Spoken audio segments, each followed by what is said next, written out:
My name is Miranda Castellanos, and until 9 months ago, I believed that chance encounters on the road were just that, chance. I thought a minor car accident was merely a temporary inconvenience, something resolved with an exchange of insurance information and phone numbers, then fading into oblivion. I never imagined that 3 seconds of distraction behind the wheel could become the catalyst for a nightmare that would haunt me for months, transforming every road trip into an experience of pure terror. It all began at mile marker 247 on Interstate 25, in the desolate stretch between Santa Fe and Albuquerque, New Mexico. It was a Tuesday afternoon in March, and I was driving home after a meeting with a client in Santa Fe. I'm a sales representative for a medical software company, which means I spend roughly half my time on the road, traveling between hospitals and clinics across the Southwest. That particular afternoon, I'd had a successful meeting with the administrator of the Santa Fe Regional Hospital, and I was in good spirits as I drove south under New Mexico's wide-open sky. The music was loud, the windows slightly cracked to let in the cool desert air, and my mind was already planning the dinner I'd cook when I got home. It was while reaching for my phone to check an address on my GPS that it happened. I took my eyes off the road for maybe 3 seconds, just long enough to grab my phone from the passenger seat. When I looked up, the traffic ahead had unexpectedly slowed. I slammed on the brakes, but not fast enough to avoid hitting the rear of the blue pickup truck in front of me. It wasn't a serious accident. My 2019 Nissan Sentra struck the pickup's rear bumper at about 50 or 60 kilometers per hour. There was the telltale crunch of metal on metal. My airbag didn't deploy, and both vehicles pulled over without any apparent major damage. The kind of minor fender bender that happens thousands of times a day on American highways. I pulled onto the shoulder, my heart racing with adrenaline and embarrassment. The pickup truck stopped ahead of me, and I could see the driver checking his vehicle in the rearview mirror before stepping out. The man who emerged from the pickup was tall, probably around 40 years old, with dark brown hair and a neatly trimmed beard.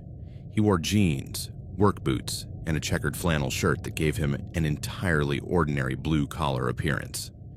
His build was sturdy but not intimidating, and when he approached my car, his expression seemed more concerned than angry.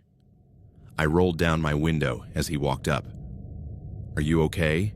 he asked before even inspecting the damage to our vehicles. His voice had a slight southern drawl, soft and seemingly genuinely concerned. "Yes, I'm fine," I replied, feeling mortified. "I'm so sorry." I was reaching for my phone and didn't see the traffic slowing down. "These things happen," he said, with a sympathetic smile that immediately eased my anxiety. "The important thing is, no one got hurt." "Let's check the damage." I got out of my car, and we both walked to the rear of his pickup. The damage was minimal, some scratches on his rear bumper, and a small dent on the front of my car. Nothing that warranted a police report or a major insurance claim. "You know what?" he said after inspecting both vehicles. "This is so minor we could probably handle it without involving the insurance companies. What do you think?" It was a reasonable proposal. The damage seemed cosmetic, and dealing with insurance claims for minor accidents often cost more in time and hassle than the repairs themselves. "If you're sure," I said, "that works for me. I can pay you directly for the repairs." "Perfect," he replied, extending his hand for a handshake. "I'm Daniel, by the way." "Daniel Crawford." "Miranda Castellanos," I responded, noting that his handshake was firm but not aggressive. "Nice to meet you, Miranda," he said, and something about the way he said my name, with particular attention to each syllable, made me feel slightly uneasy, though I couldn't pinpoint why. We exchanged contact information. I gave him my phone number and email address, and he did the same. We also took photos of our driver's licenses and the damage to both vehicles, standard procedure for this kind of informal agreement. Throughout the process, Daniel was exceptionally polite and reassuring. He made jokes about how these accidents were part of the cost of living in a car-driven society, and repeatedly assured me he wasn't upset and understood it was an honest mistake. "Do you make this trip often?" he asked as we put away our phones after exchanging information. "Pretty often," I admitted. I work in sales, so I'm on the road a lot. Must be lonely, he observed, especially on these long stretches between cities. Sometimes, I said, though I wasn't sure why I was sharing personal details with the stranger. But I like the freedom of working independently. I completely get that, he replied. I travel a lot for work too. Maybe we'll cross paths on the road again. There was something about the way he said this, as if it were an expected possibility rather than an unlikely coincidence, that made me feel a slight unease. But I chalked it up to the lingering adrenaline from the accident. Well, I said, starting to walk back to my car. Thanks for being so understanding about this. I'll text you tomorrow to coordinate payment for the repairs. Of course, Daniel replied. And Miranda, be careful on the road. There are a lot of dangerous drivers out there. As I drove home that evening, I replayed the encounter in my mind. Daniel had been courteous, reasonable, and understanding about an accident that was entirely my fault. Yet something about our interaction had left me slightly unsettled. Maybe it was the way he'd said my name, with a familiarity that felt premature for a stranger. Or maybe it was his comment about crossing paths again, which had sounded more like a prediction than a casual remark. Or perhaps it was simply my own guilt and anxiety over causing the accident in the first place. That night, I texted Daniel to ask about getting an estimate for his pickup's repairs. His response came immediately. Hi, Miranda. Thanks for reaching out so quickly. I'll get some estimates tomorrow and let you know. Hope you got home safely. It's important to stay safe on those roads, especially a woman traveling alone. The message was perfectly appropriate, but there was something about the tone, particularly the reference to my gender and traveling alone, that made me uncomfortable. It was information I'd mentioned during our conversation, but seeing it written in a text gave it a different weight. I responded briefly, yes, got home fine. Let me know about the estimates. That night, as I prepared for bed, I couldn't entirely shake the encounter from my mind. It had been a minor accident, handled civilly by both parties. There was no reason to feel uneasy about it, but something in my instincts told me that mile marker 247 had been the beginning of something, not the end. And I was right. The next day, Daniel sent me repair estimates from 3 different shops. The total cost was $340, reasonable for the damage I'd seen. I replied that I was fine with the amount and would send a check by mail. His response came faster than I expected. Miranda, thank you so much for being so responsible about this. I really appreciate your integrity. A lot of people would have tried to dodge paying or argued about the amount. You're clearly a special person. The message made me uncomfortable in a way I couldn't immediately define. It was too personal, too effusive for what should have been a straightforward business transaction. But there was nothing technically inappropriate about his words. I mailed the check the next day and assumed that would be the end of our contact. I was wrong. 3 days later, I received another text from Daniel. Miranda, got your check. Thank you so much. I hope it's not out of line to ask, did you have any issues with your car after the accident? Sometimes minor damage can cause problems that don't show up right away. It was a reasonable question, so I replied, no, my car's running fine. Thanks for asking. Glad to hear that. I'd hate to think I caused any trouble for you. By the way, have you had to make that Santa Fe trip again? I just wanted to make sure you're not avoiding that route because of our little accident. This question made me pause. Daniel had no way of knowing my Santa Fe trip was work-related unless I'd specifically mentioned my destination during our encounter. I replayed our conversation in my mind, but couldn't recall being that specific about my route. I responded vaguely. I drive a lot of roads for work. The accident hasn't affected my routes. Of course. Just checking. Take care, Miranda. A week later, while driving to an appointment in Las Cruces, I noticed a blue pickup truck in my rearview mirror. It was about 4 cars behind me, and though I couldn't clearly see the driver, something about the vehicle reminded me of Daniel's truck. For the next 20 minutes, the pickup stayed at a consistent distance behind me. When I changed lanes, it changed lanes. When I slightly sped up, it maintained the same relative speed. When I slowed for a construction zone, it did the same. I decided to test my paranoia. At the next exit, I pulled off the highway into a gas station, though my tank was half full. The pickup truck continued down the highway without exiting. I felt foolish for suspecting anything. There were hundreds of blue pickup trucks on New Mexico's roads. The odds of it being Daniel were virtually nil, and even if it was, he could perfectly well be traveling in the same direction for entirely unrelated reasons. But 2 days later, I received a text that made me reconsider. Miranda, hope it's not intrusive to reach out again. I think I saw you on the road to Las Cruces on Tuesday. I was in the blue pickup behind you for a bit. Wanted to honk and say hi, but didn't want to startle you while driving. Small world, isn't it? My blood ran cold. Daniel had been intentionally following me on the highway and was now informing me about it as if it were a charming coincidence. But if it had truly been a coincidence, why hadn't he waved when he passed me at the gas station? I didn't respond to the message right away. Instead, I spent time that night researching Daniel Crawford online. I searched his name on social media, public records, anywhere I could find information about him. What I found unsettled me even more. There was a Daniel Crawford listed in New Mexico public records, but the address matched an apartment complex that, according to Google Street View, had been demolished 2 years prior. His phone number led to a prepaid service with no further information available, and I couldn't find any social media presence for someone matching his name and approximate age description in the area. It was as if Daniel Crawford existed just enough to seem real, but without the normal digital footprint most people leave in the modern world. I finally responded to his text.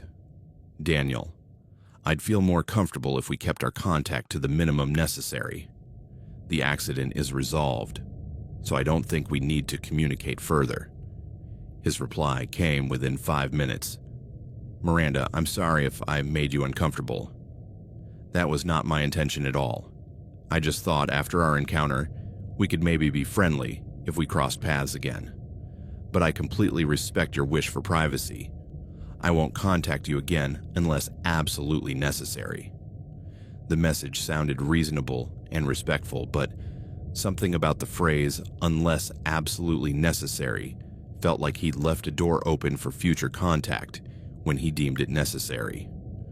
For the next 2 weeks, I didn't receive any more messages from Daniel, and I started to relax.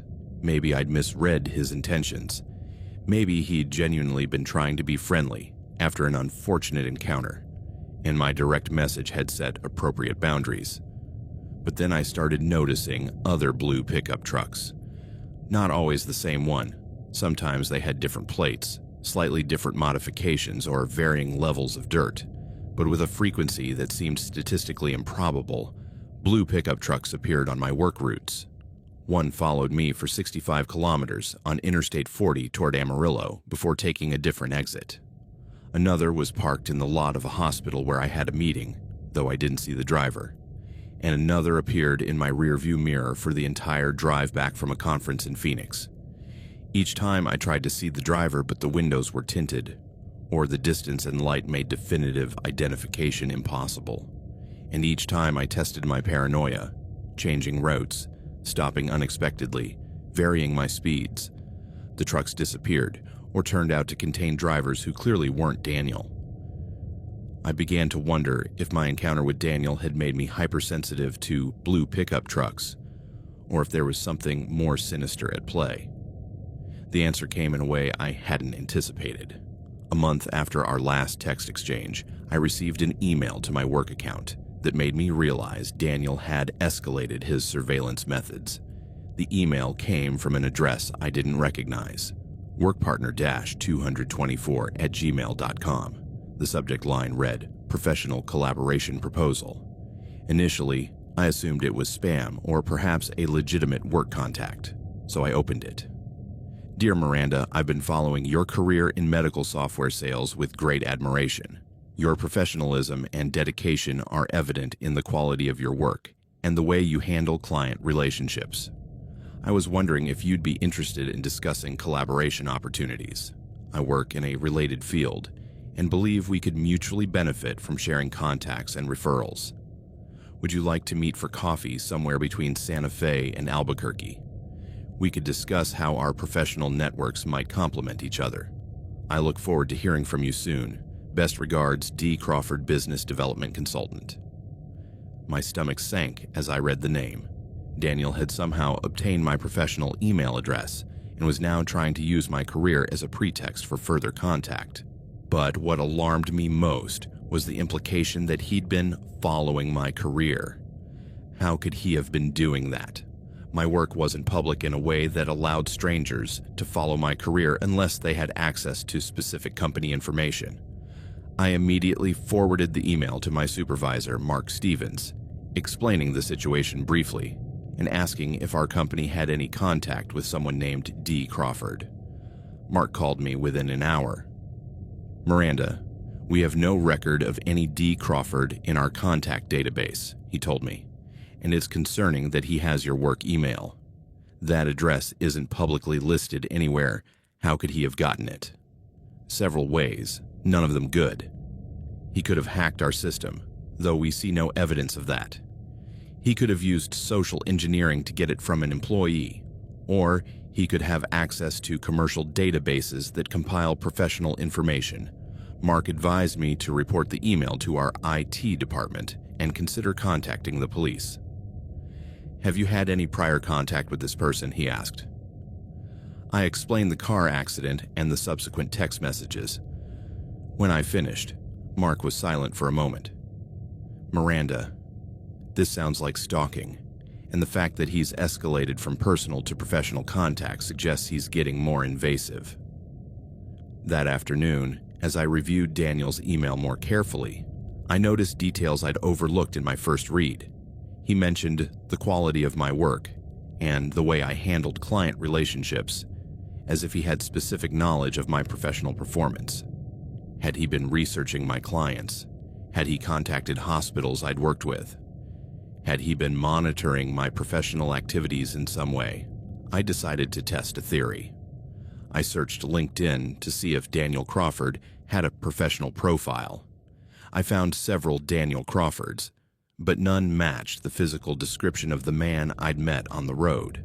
However, when I checked the list of people who had recently viewed my profile, one stood out: DC Business Development, with no photo and minimal company information. The profile had been created the previous week and had viewed my profile 3 times. When I clicked on the profile, it contained extremely vague information about business development consulting and facilitating professional connections. There was no list of previous employers, education, or connections. It was clearly a fake profile created specifically to monitor my professional information. I also noticed the profile had viewed the profiles of several people I recognized as my colleagues and clients. Daniel wasn't just monitoring me, he was mapping my entire professional network. That night, I received another email. "Miranda, I noticed you didn't respond to my collaboration proposal. I understand you may be busy, but I hoped you'd at least consider the opportunity. I've been impressed by your work with the Santa Fe Regional Hospital. Dr. Martinez spoke highly of your presentation at his staff meeting. It's clear you're respected in your field. I've also heard about your successful work with the Maestra Clinic in Las Cruces. Your ability to build long-term client relationships is truly admirable. I think you underestimate how much we could learn from each other. D. Crawford."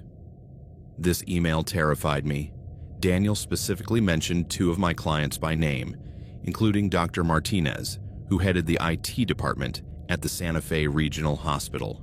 There was no way he could know about my meeting with Dr. Martinez unless he'd been researching my specific professional activities or even contacting my clients directly. The email also mentioned my work with the Maestra Clinic in Las Cruces, an account I'd developed over the past year. Again, there was no public information linking my name to that specific clinic. I immediately contacted both Dr. Martinez and my contact at the Maestra Clinic to ask if anyone named Daniel Crawford or D. Crawford had reached out to their offices recently.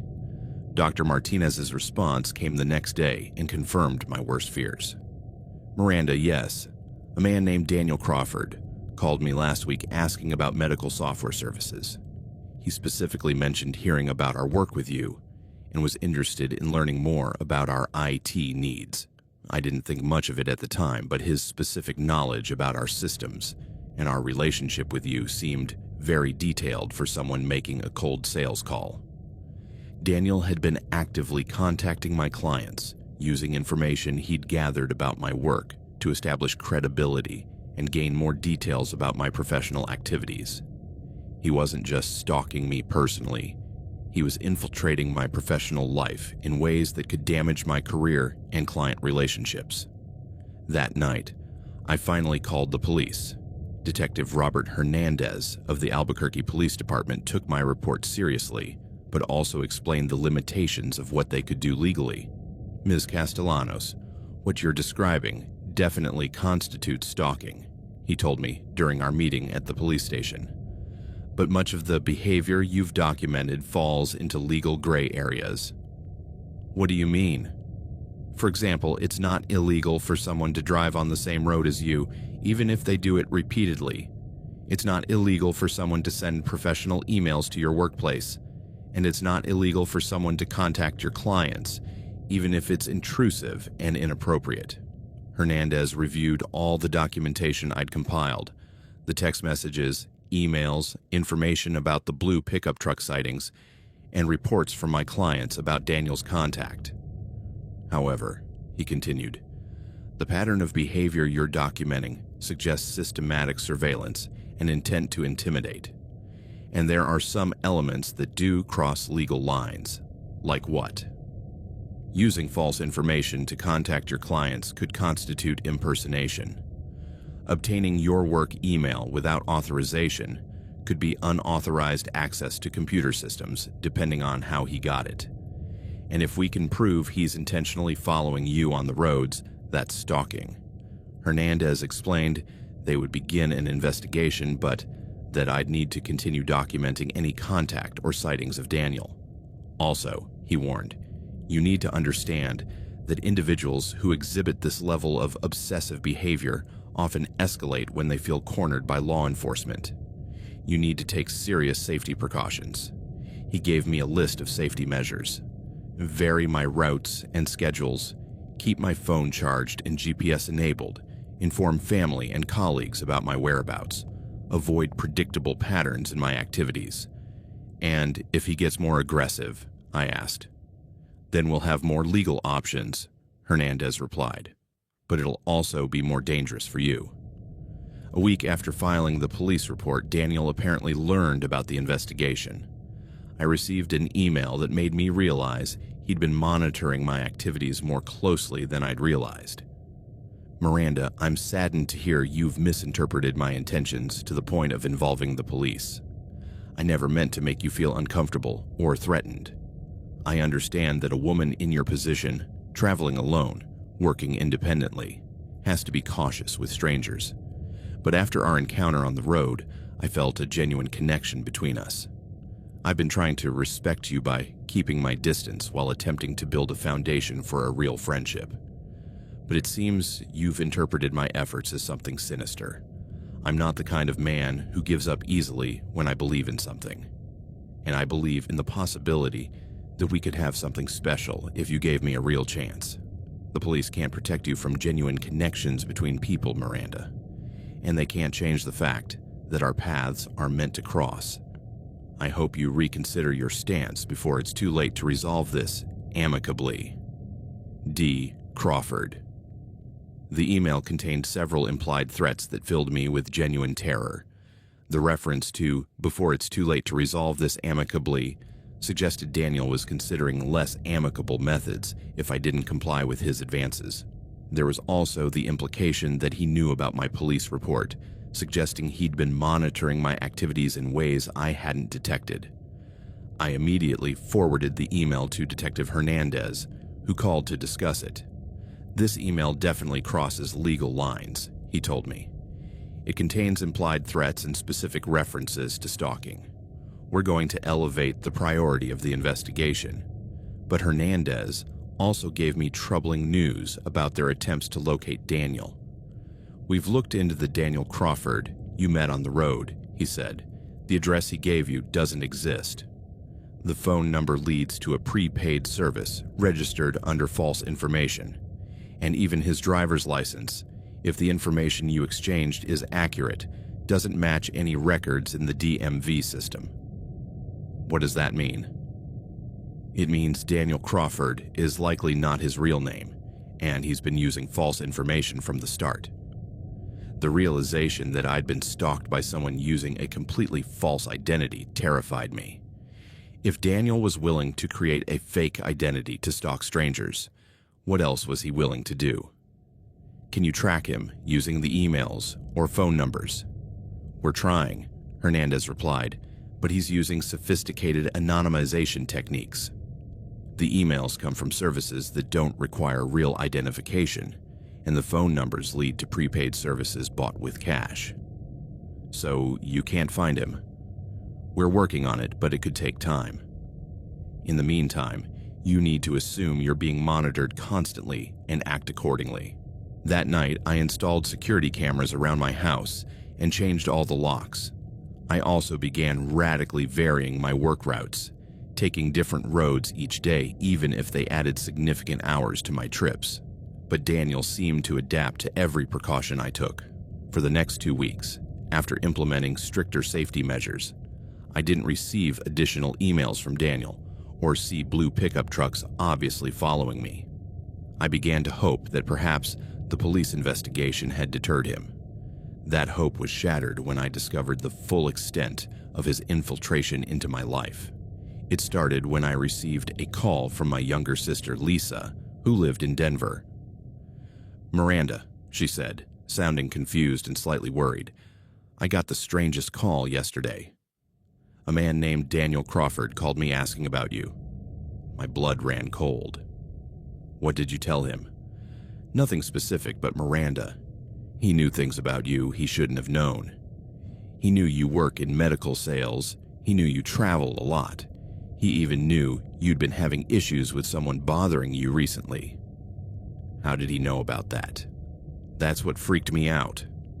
I told him I didn't know what he was talking about, but he kept insisting he was concerned for your safety and just wanted to make sure your family knew you were okay." Lisa explained that Daniel had somehow obtained her phone number, and during their 10-minute conversation, he demonstrated specific knowledge about my work, my travel routines, and even my police report.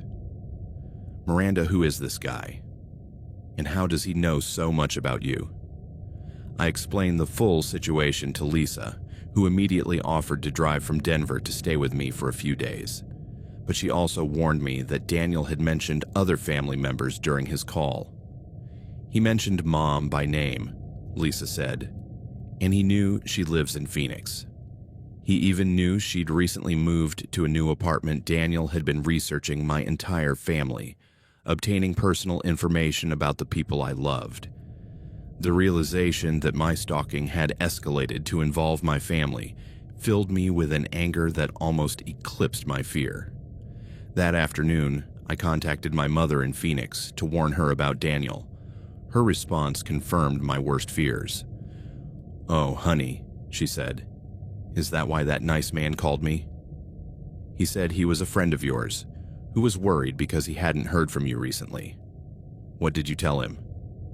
"I told him you'd been traveling a lot for work, but that you were fine. I also mentioned you'd moved to that new house last year and were really happy there." My mother, unknowingly, had confirmed specific personal information about my location and living situation to my stalker.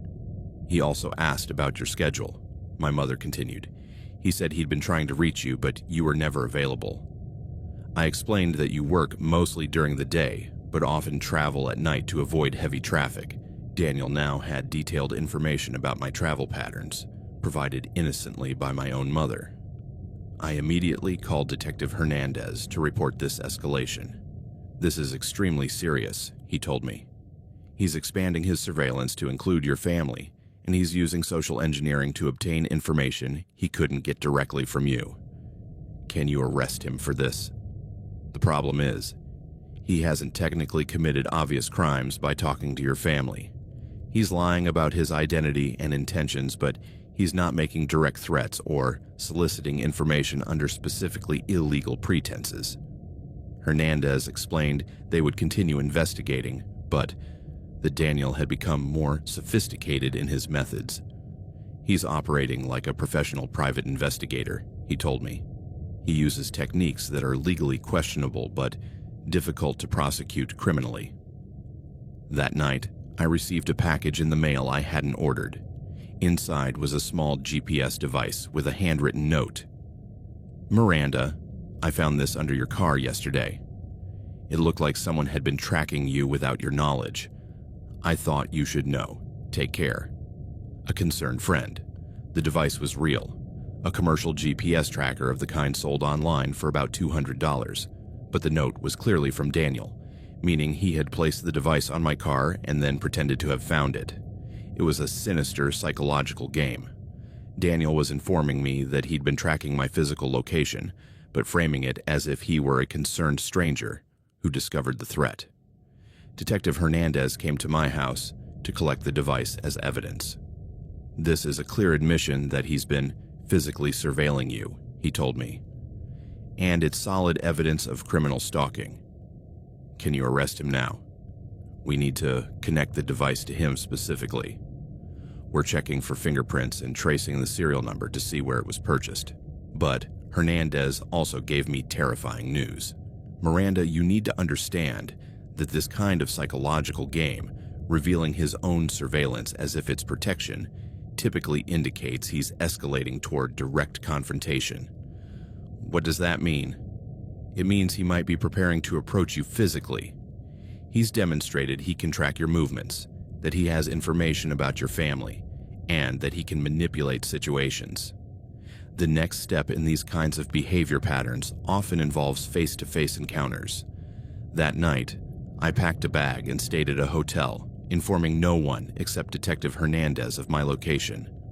But even at the hotel, I didn't feel safe.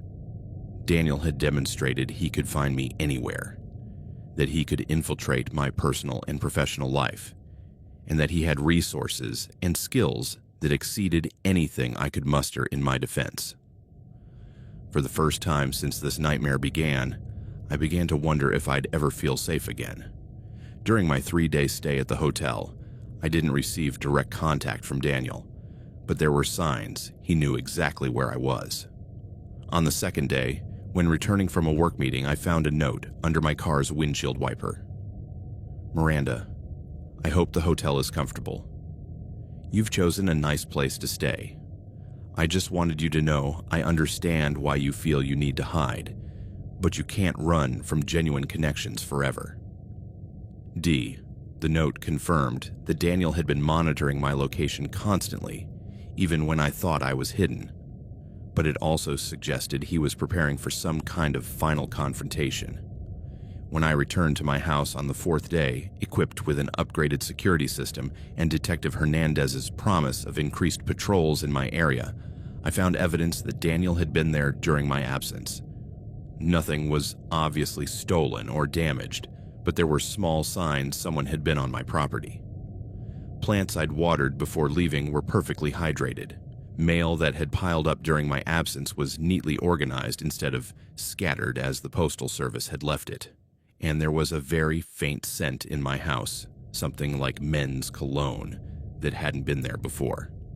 The security cameras I'd installed showed no evidence of forced entry, but there were 4-hour periods during 2 nights when the cameras had malfunctioned, according to the system logs. Detective Hernandez came to investigate, but admitted that without more concrete evidence, it was hard to pursue a break-in. "It's possible he has technical skills to disable security systems," he told me. "Or he could have access to your home you haven't considered." "Like what?" "Duplicate keys, alarm codes, even entry methods that don't require breaking locks. If he's a professional investigator, as we suspect, He'd have access to sophisticated tools and techniques. That night, as I tried to sleep in my own home that no longer felt safe, I received a phone call at 2:30 a.m. When I answered, there was silence for several seconds, then Daniel's voice. "Miranda, I know you're awake. I know you're scared, but you don't need to be. I'd never hurt you." "Daniel, leave me alone," I said, recording the call with an app on my phone. "I can't do that," he replied, his voice sounding calm but determined. "Not after everything we've shared. Not after all the energy I've invested in getting to know you. We haven't shared anything. We had a car accident. That's it. That's where it started," he agreed. "But it's become so much more. I've learned so much about you over these months, Miranda. I know how you like your coffee. I know you read before bed. I know you have nightmares when you're stressed." The reference to my nightmares made me shudder. It was information he could only know if he'd been watching me while I slept. "I know you're lonely," he continued, "and I know you sometimes feel isolated by all the traveling you do for work. But you don't have to be lonely. I could take care of you. Daniel, you need professional help," I told him. "This isn't normal or healthy."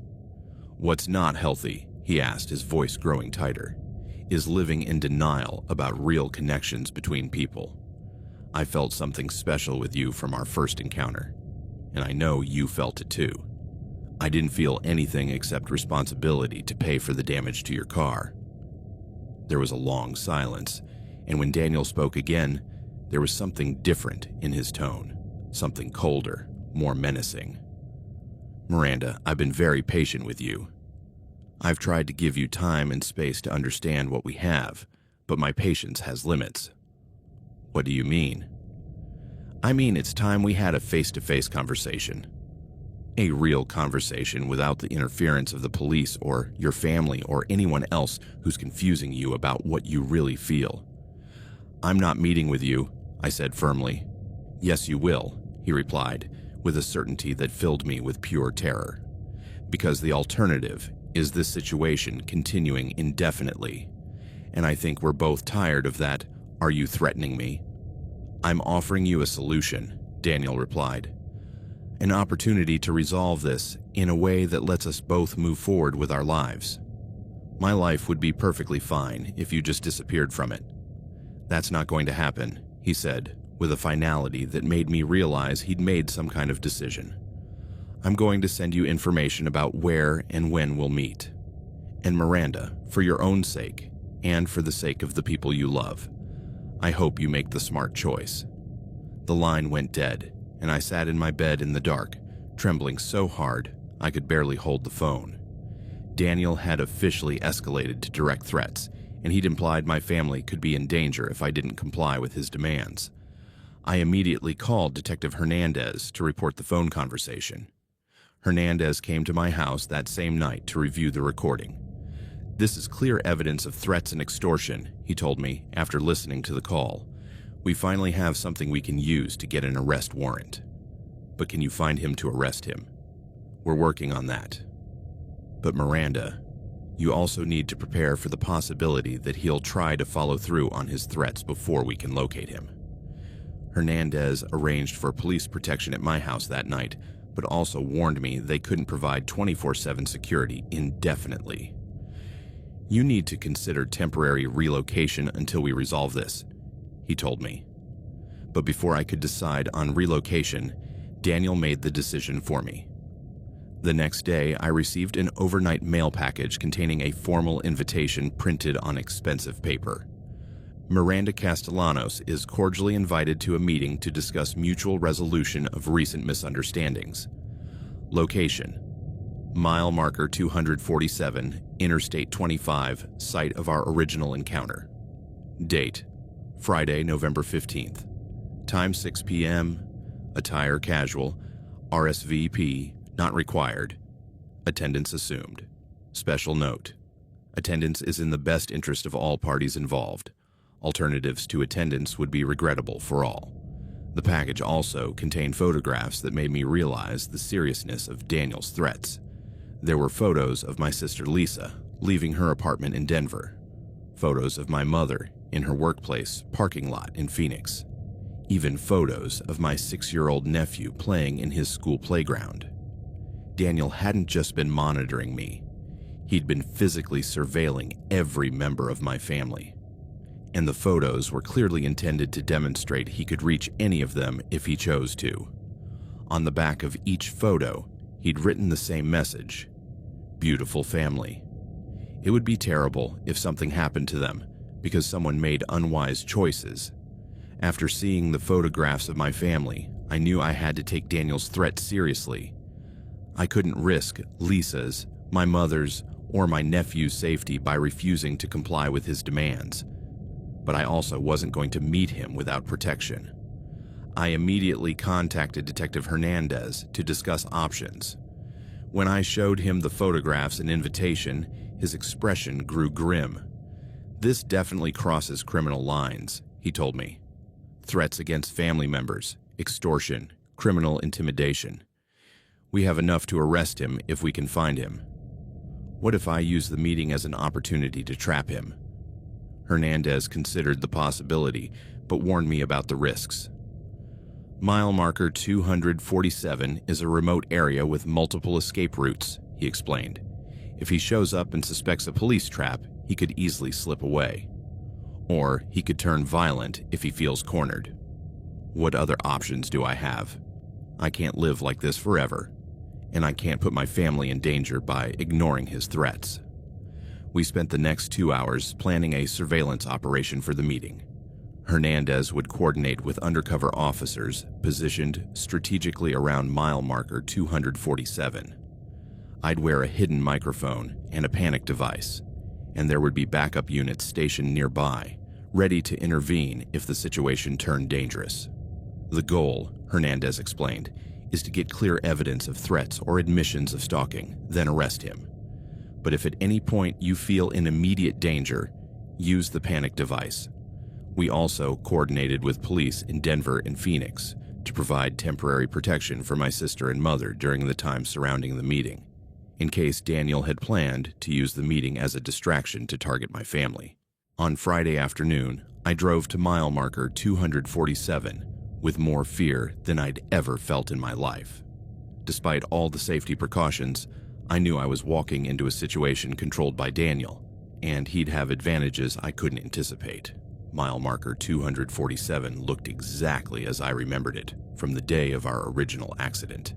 A desolate stretch of highway, with wide shoulders and expansive views of New Mexico's desert landscape. But now, instead of seeming picturesque, it felt menacing and isolated.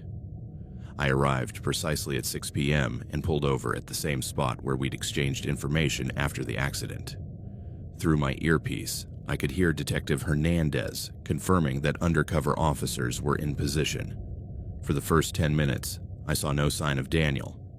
I began to wonder if he'd decided not to show, or if he'd detected the police presence and aborted his plans. Then I saw the blue pickup truck approaching from the north. Daniel pulled over about 50 meters behind my car and got out slowly. Even from that distance, I could see he was holding something in his hands, though I couldn't identify what it was. He began walking toward my car, and his facial expression was unlike anything I'd seen during our original encounter. Gone was the friendly smile or reassuring demeanor. Instead, there was a cold, calculated intensity that made me want to flee immediately. "Miranda," he said, when he was close enough to speak without shouting, "thank you for coming. I knew you'd make the smart choice." "Daniel, what do you want from me?" I asked, keeping my distance and ensuring the microphone picked up his voice clearly. "What I've wanted from the beginning," he replied, "a chance to show you who I really am and what we could have together." He stepped closer, and I could see he was carrying a thick folder in one hand and what appeared to be a small recorder in the other. "For these months," he continued, "I've been trying to prove my dedication to you in ways I thought you'd appreciate. But it seems you've misunderstood my efforts." "Misunderstood," I repeated. "Daniel, you've been stalking me. You've invaded my privacy, threatened my family, and infiltrated my professional life." "No," he said, shaking his head with an exaggerated expression of hurt. I've been protecting you. I've been showing you how much I care." He opened the folder and began pulling out photographs, documents, and what looked like printed transcripts. "Miranda, for these months, I've been documenting every aspect of your life because I wanted to know you completely," he explained, holding out the photographs like they were gifts. "Look at this. Photos of you at work, being professional and competent. Photos of you with your family, showing how loving you are. Even photos of you at home, being natural and beautiful." The photographs he showed me were disturbingly intimate. Images of me taken through windows. Photos of me in parking lots taken from distances that required telephoto lenses. Even images that appeared to have been taken from inside my own home. "How did you get these photos?" I asked, trying to keep my voice steady. "Dedication," he replied simply. "Miranda, when you truly love someone, you do whatever it takes to understand them completely." "This isn't love," I told him. "This is obsession. This is criminal." His expression hardened slightly. "Criminal. Miranda, everything I've done has been to protect and care for you. Do you know how many dangerous men have paid attention to you over these months? Do you know how many times I've had to intervene to keep you safe?" "Intervene how?" "That guy at the gas station in Roswell who was following you to your car. I confronted him and told him to back off. The hotel clerk in Flagstaff who was getting too friendly with you. I made sure he understood you were under my protection. Daniel had been following me to specific locations and protecting me from threats I hadn't even noticed. But his protection had involved confronting strangers without my knowledge or consent. And your family," he continued. "Do you think it was a coincidence that the guy bothering your sister in Denver suddenly stopped calling her? Or that your mother's troublesome neighbor in Phoenix decided to move away unexpectedly?" My blood ran cold as I realized Daniel had been resolving issues for my family through methods I didn't want to imagine. "What did you do to them?" I asked. "I convinced them it was in their best interest to pursue other options," he replied with a smile that held no warmth. "Miranda, I've been looking out for you and the people you love for months. Can't you see this is real love? Daniel, you need to stay away from me and my family," I said firmly. "This behavior isn't healthy for any of us." "I can't do that," he replied, tucking the photographs back into the folder and taking another step closer. "I've invested too much time and energy in our relationship to just give up now." "We don't have a relationship." "Yes, we do," he shouted suddenly, the mask of calm finally slipping completely. "We've had a relationship for months. Just because you haven't consciously participated doesn't mean it hasn't been real." His voice had grown sharper, more desperate, and I could see he was losing the control he'd maintained through months of calculated stalking. "Miranda, I'm going to stay in your life," he continued, his voice trembling with emotion. "If you can't accept that willingly, then I'll have to take steps to ensure you understand you don't have other options." "What kind of steps?" Daniel smiled, but it was now an entirely cold and menacing expression. "The kind of steps that ensure the only people in your life are those who truly care about your well-being," he said, "starting tonight." That's when I heard the engines approaching from multiple directions, and I knew Detective Hernandez had decided the situation had escalated enough to warrant intervention. When Daniel heard the police vehicle's engines closing in, his demeanor shifted instantly. The emotional desperation was replaced by calculated coldness that was even more terrifying. "Miranda," he said with an eerie calm, "I'd hoped we could resolve this without outside interference." 3 police vehicles converged on our location from different directions, effectively surrounding the area. Detective Hernandez stepped out of the lead vehicle with his gun drawn, but pointed downward. "Daniel Crawford," Hernandez shouted, "keep your hands where we can see them, and step away from Ms. Castellanos slowly." Daniel didn't move immediately. Instead, he looked at me with an expression that mixed disappointment, anger, and something that seemed like betrayal. "You knew they'd be here?" he asked me. "I knew I needed protection. I replied, trying to keep my voice steady as I backed away toward the officers. "After everything I've done for you," Daniel muttered. "After all the months I've spent looking out for you, protecting you, loving you, you brought the police." "Mr. Crawford," Hernandez shouted again, "I need you to keep your hands visible and step away from Ms. Castellanos immediately." Daniel finally raised his hands, but his attention remained fixed on me. "Miranda, you need to understand something," he said, as the officers began cautiously approaching. "No matter what they do to me, no matter where they put me, I'll always be part of your life, because what we have is stronger than anything the police can do to keep us apart." "We don't have anything," I told him, now under the direct protection of two officers who had positioned themselves between Daniel and me. "We have months of history together," he replied, his voice growing more intense. "We have a connection. I have years of knowledge about who you really are, about what you need, about how to take care of you." Detective Hernandez stepped close enough to address Daniel directly. "Mr. Crawford, you're under arrest for stalking, criminal threats, and intimidation," he announced. "Anything you say can be used against you in a court of law." As Hernandez read him his Miranda rights, Daniel continued speaking to me as if the police weren't there. "Miranda, they're going to try to convince you that what I feel for you isn't real," he said, as an officer began cuffing him. "They're going to say I'm dangerous, that I'm sick." "But you know the truth." "What truth?" I asked, knowing I shouldn't engage but unable to resist. "That no one else knows you like I know you," he replied. "That no one else has dedicated themselves to you like I have.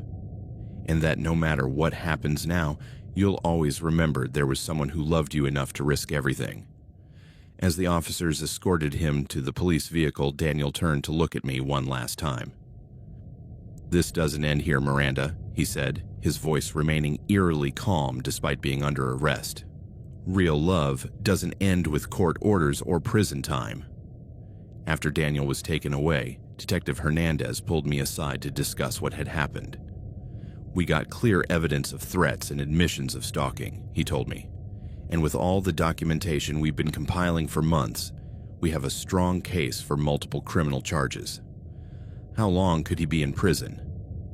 "Depending on the charges the prosecutor decides to pursue, possibly several years. But Miranda, you need to understand that this kind of obsession often doesn't resolve with prison time." "What do you mean?" "I mean that when he's released, there's a high likelihood he'll resume some form of obsessive behavior toward you. It might be more subtle, more careful to avoid detection, but the core psychological structure that drives this behavior typically remains intact." Hernandez recommended I consider permanent relocation, changing my identity, and other long-term protective measures. "I know it sounds extreme," he told me, "but individuals like Daniel Crawford rarely get over these kinds of obsessions. They're more likely to make them a permanent part of their identity." Over the next few weeks, while Daniel awaited his sentencing hearing in custody, I began to understand the full extent of what I'd been facing. The police investigation of his home and office revealed a surveillance operation far more extensive than I'd realized. He'd kept detailed files on me, my family, my colleagues, and even people I'd casually met. He had professional surveillance equipment, tracking software, and resources that suggested significant financial dedication to his obsession. They also found evidence he'd been monitoring other women before focusing his attention on me. There were at least 3 prior cases of similar behavior, though none of the previous victims had reported the stalking to the police. More disturbingly, investigators found detailed plans for what appeared to be a long-term kidnapping. Daniel had rented a remote property in Colorado and had been equipping it with modifications that would have made escape nearly impossible. "We believe he was planning escalation toward physical detention," Detective Hernandez explained. "The meeting at mile marker 247 might have been an opportunity to implement those plans." The realization that I'd been so close to being kidnapped made me understand how fortunate I'd been to involve the police when I did. Daniel Crawford, whose real name turned out to be David Coleman, was sentenced to 8 years in prison for multiple counts of aggravated stalking, criminal threats, and attempted kidnapping. During his sentencing hearing, he showed no remorse and insisted he'd been acting out of genuine love. "Your Honor," he said during his final statement, "I understand that society doesn't always recognize unconventional expressions of devotion, but everything I did was motivated by a love deeper than most people experience in their lifetimes." Even facing years in prison, David showed no understanding that his behavior had been criminal or harmful. The prosecutor warned me that David's lack of remorse suggested a high risk of recidivism when he was released. "Ms. Castellanos," he told me after the sentencing, "I strongly recommend you consider long-term protective measures. His obsession with you hasn't diminished through the legal process." In the months following David's sentencing, I tried to return to some version of normalcy. I went back to my sales job, though I switched my territory to avoid the routes where his surveillance had been most intense. I moved to a new apartment with better security measures. And I even started dating someone, a professional colleague who knew the full situation and understood my need for safety. But the sense of normalcy was largely an illusion. Every blue pickup truck I saw made me check my mirrors obsessively. Every stranger who showed interest in conversation made me subconsciously evaluate whether they could be a threat. And every work trip reminded me of the months when I'd been followed and monitored without my knowledge. I also began receiving letters from David in prison. Despite court orders prohibiting him from contacting me, he'd found ways to send messages through other inmates, or even occasionally through his legal representation under technical pretexts. Each letter followed the same pattern of persistent romantic obsession. "My dearest Miranda, I hope you're well and that you understand my time here has only strengthened my feelings for you. Every day I spend in prison reminds me how much our connection means to me and how much I'm willing to sacrifice for the love we share. I've been using this time to reflect on our months together and to plan how we might build a better life when this is over.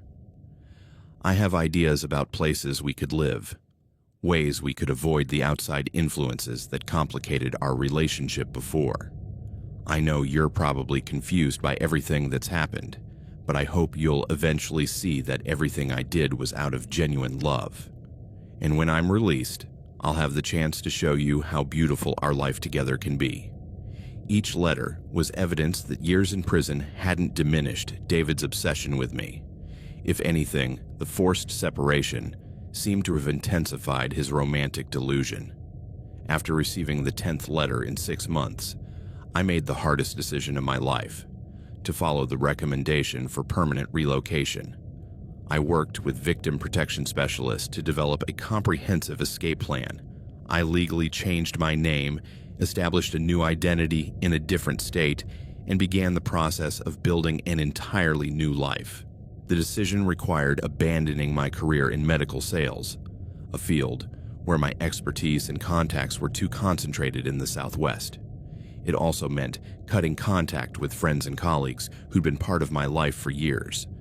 But the alternative, living with the knowledge that David would be released in a few years and would likely resume his obsession, was untenable. The night before I left New Mexico for the last time, I drove to mile marker 247, where the entire nightmare had begun. The place looked exactly as it had on the day of our original accident, a quiet stretch of highway with expansive views of the desert landscape. But now, instead of seeming picturesque, it felt like a reminder of how quickly a life can change. 3 seconds of distraction behind the wheel had led to 9 months of terror and ultimately to the need to abandon my entire identity. As I stood there, on the shoulder, reflecting on everything I'd lost and everything I was leaving behind, I received one final text from an unrecognized number. "Miranda, I know you're planning to leave, but no matter where you go or who you become, I'll always know who you really are. True love finds a way." David had found some way to send messages even from prison, and he'd been monitoring my plans for relocation. I immediately forwarded the message to Detective Hernandez and headed to my car. My time in New Mexico was officially over. I write this from my new life in a city I'll never name, under a name I carefully chose to have no connections to my previous identity. I now work in an entirely different field, education instead of sales, and I've built cautious relationships with new colleagues and friends. My new life is quiet and safe, but it's also built on necessary secrets. When people ask about my past, I have prepared answers that are technically true, but reveal no details that could make me traceable. I've learned to navigate conversations about family and personal history without lying outright, but without providing information that could be used to track me. I also maintain safety habits that have become automatic, varying routines, staying aware of my surroundings, trusting my instincts when something feels off, and avoiding behavior patterns that could make me predictable to someone determined to find me. Occasionally, I check on David Coleman using public computers and anonymous internet connections.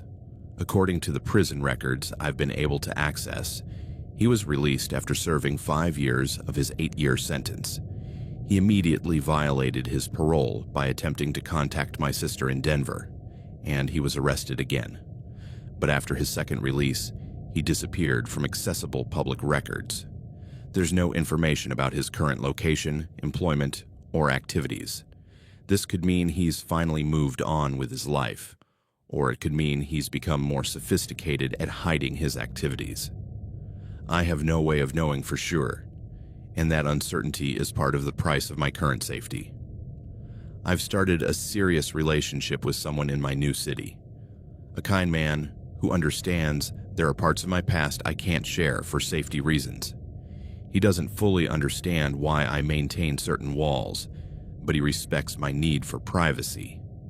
The hardest part of my new life is the permanent separation from my family. I occasionally check on my sister Lisa and my mother through social media using fake accounts, and I see that they're doing well and their lives have moved forward without me. Lisa got married last year.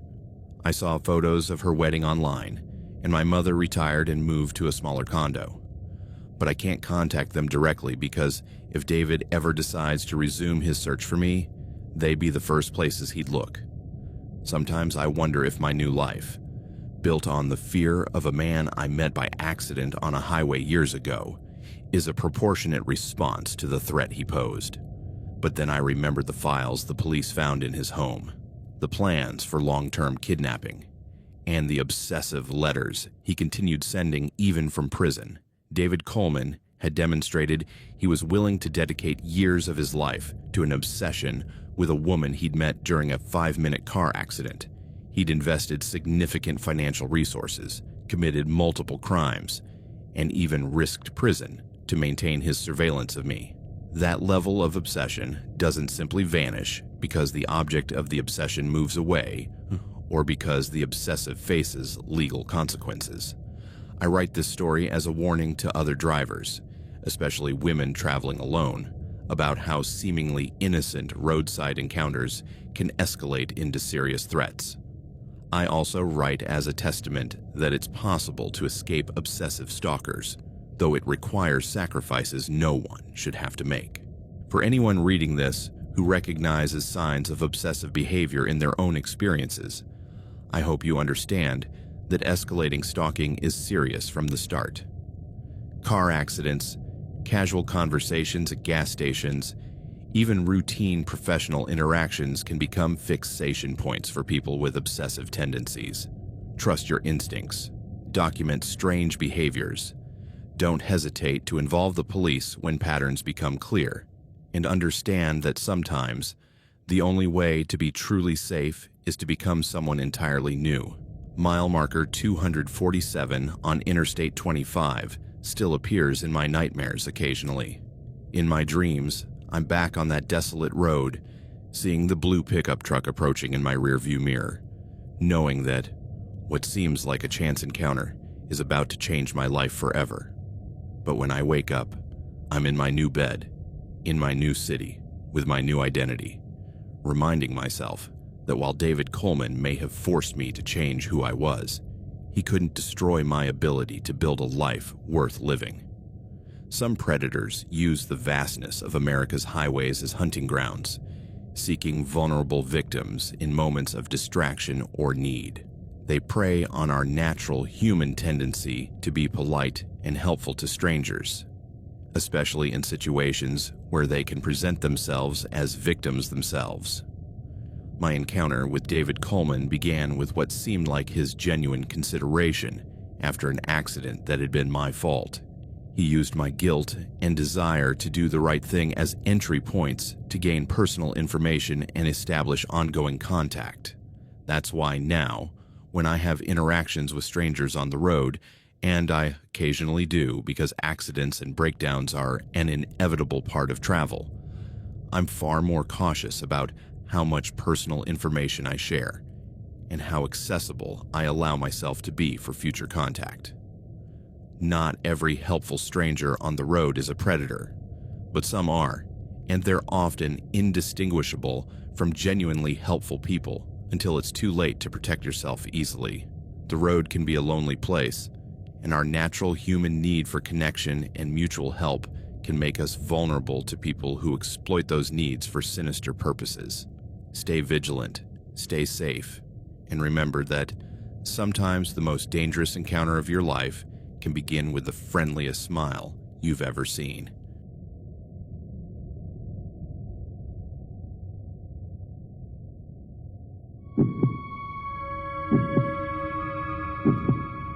My name is Alex Rivera, and for 4 months I lived with the certainty that each day could be my last. It all began with an act of kindness I never should have done, on a desolate highway, where compassion nearly cost me my life. I write this now from a place I hope remains secret, because although my tormentor is dead, the scars he left on my psyche still bleed, and the paranoia he sowed in my mind makes me see threats in every shadow. It was a rainy October night when I made the decision that would change my life forever. I had been driving for 8 hours from Portland to Los Angeles, a trip I regularly made as a freelance photographer, transporting equipment between studios. The rain had started at dusk, transforming Interstate 5 into a glistening ribbon of slick asphalt that reflected the red lights of the cars ahead of me. It was 11:47 p.m. when I saw the figure on the highway shoulder. At first, it was just a blurry silhouette in my headlights, a dark shape by the guardrail that could have been anything. But as I got closer, the details became clear. A young man, perhaps 25 years old, soaked to the bone, with his thumb extended in the universal gesture of hitchhiking. He carried a large backpack and was dressed in jeans and a hooded sweatshirt that dripped water steadily. My first instinct was to speed up and drive past. I had never picked up hitchhikers, and every urban survival instinct I had developed over my 32 years screamed at me to keep the doors locked and keep driving. But something about the man's posture, the way he hunched against the rain, the desperate way he extended his thumb toward every passing car, triggered my compassion. Besides, the rain was truly intense. I could see he was shivering even from a distance, and the next town was 65 kilometers away. If no one picked him up, he could die of hypothermia before dawn. I slowed down and pulled over onto the shoulder about 50 meters past the hitchhiker. Through the rear view mirror, I saw him run toward my car, splashing through the puddles that had formed in the ditch. When he lightly tapped on the passenger window, I rolled it down partially. "Do you need help?" I asked, though the answer was obvious. "Yes, please," he replied, with a voice that sounded genuinely grateful, but also strangely calm for someone who had been standing in the rain for who knows how long. "My car broke down a few kilometers back. I just need to get to the next town." His face was angular but not particularly memorable. Dark brown hair plastered to his head by the rain, eyes that seemed blue or gray in the dim light. No beard, but with a several-day stubble that suggested he had been traveling for some time. There was nothing obviously threatening about his appearance. He looked like any college kid who had hit bad luck on the road. "Get in," I said, unlocking the doors. It was the stupidest decision of my life. He settled into the passenger seat with fluid, efficient movements, placing his backpack between his legs. The interior of my car immediately filled with the smell of rain and something else, a slightly sweet scent I couldn't identify, but that made me feel inexplicably uneasy. "Thank you so much," he told me as I pulled back onto the highway. "Most people don't stop anymore, especially at night." "How long were you waiting?" I asked, trying to be conversationally polite while discreetly assessing my passenger. "A few hours," he replied vaguely. "Time passes differently when you're waiting for help." There was something about his manner of speaking, too calm, too measured, that made me feel the first pang of unease. But I attributed the feeling to my own anxiety about having a stranger in my car. "Where are you headed?" I continued. "South," he said without elaborating. "And you?" "Los Angeles," I answered. "I work in photography." "I transport equipment between studios. Photography," he repeated with what sounded like genuine interest. "You must see a lot of interesting places. Remote places where you can get the perfect shot." The way he said "remote places" sent a chill through me that had nothing to do with the rain. For the next 10 minutes, we maintained a seemingly normal conversation about travel, work, and the weather. But there was an odd quality to our exchange that I couldn't quite pinpoint. His responses were appropriate but vague, as if he were following a conversational script without revealing any real information about himself. I also noticed he never looked directly out the windows to orient himself about our location. Instead, he kept his attention focused on me, studying my profile as I drove in a way that felt more intense than casual curiosity. "Have you picked up many hitchhikers?" he asked after a long silence. "This is my first time," I admitted. "Really?" he said, and something in his tone had shifted. "What made you stop tonight?" "I don't know," I answered honestly. "I guess you looked like you really needed help." "And what does someone who really needs help look like?" he asked. The question made me uneasy because there was something philosophical and slightly menacing about it, as if I were being evaluated rather than just conversing. "Like you looked," I said finally. "Soaked. Alone. Stranded." "Interesting," he murmured, as if he'd confirmed something he'd been thinking. It was then that I noticed he had been watching my movements as I drove with an attention that seemed more calculated than casual.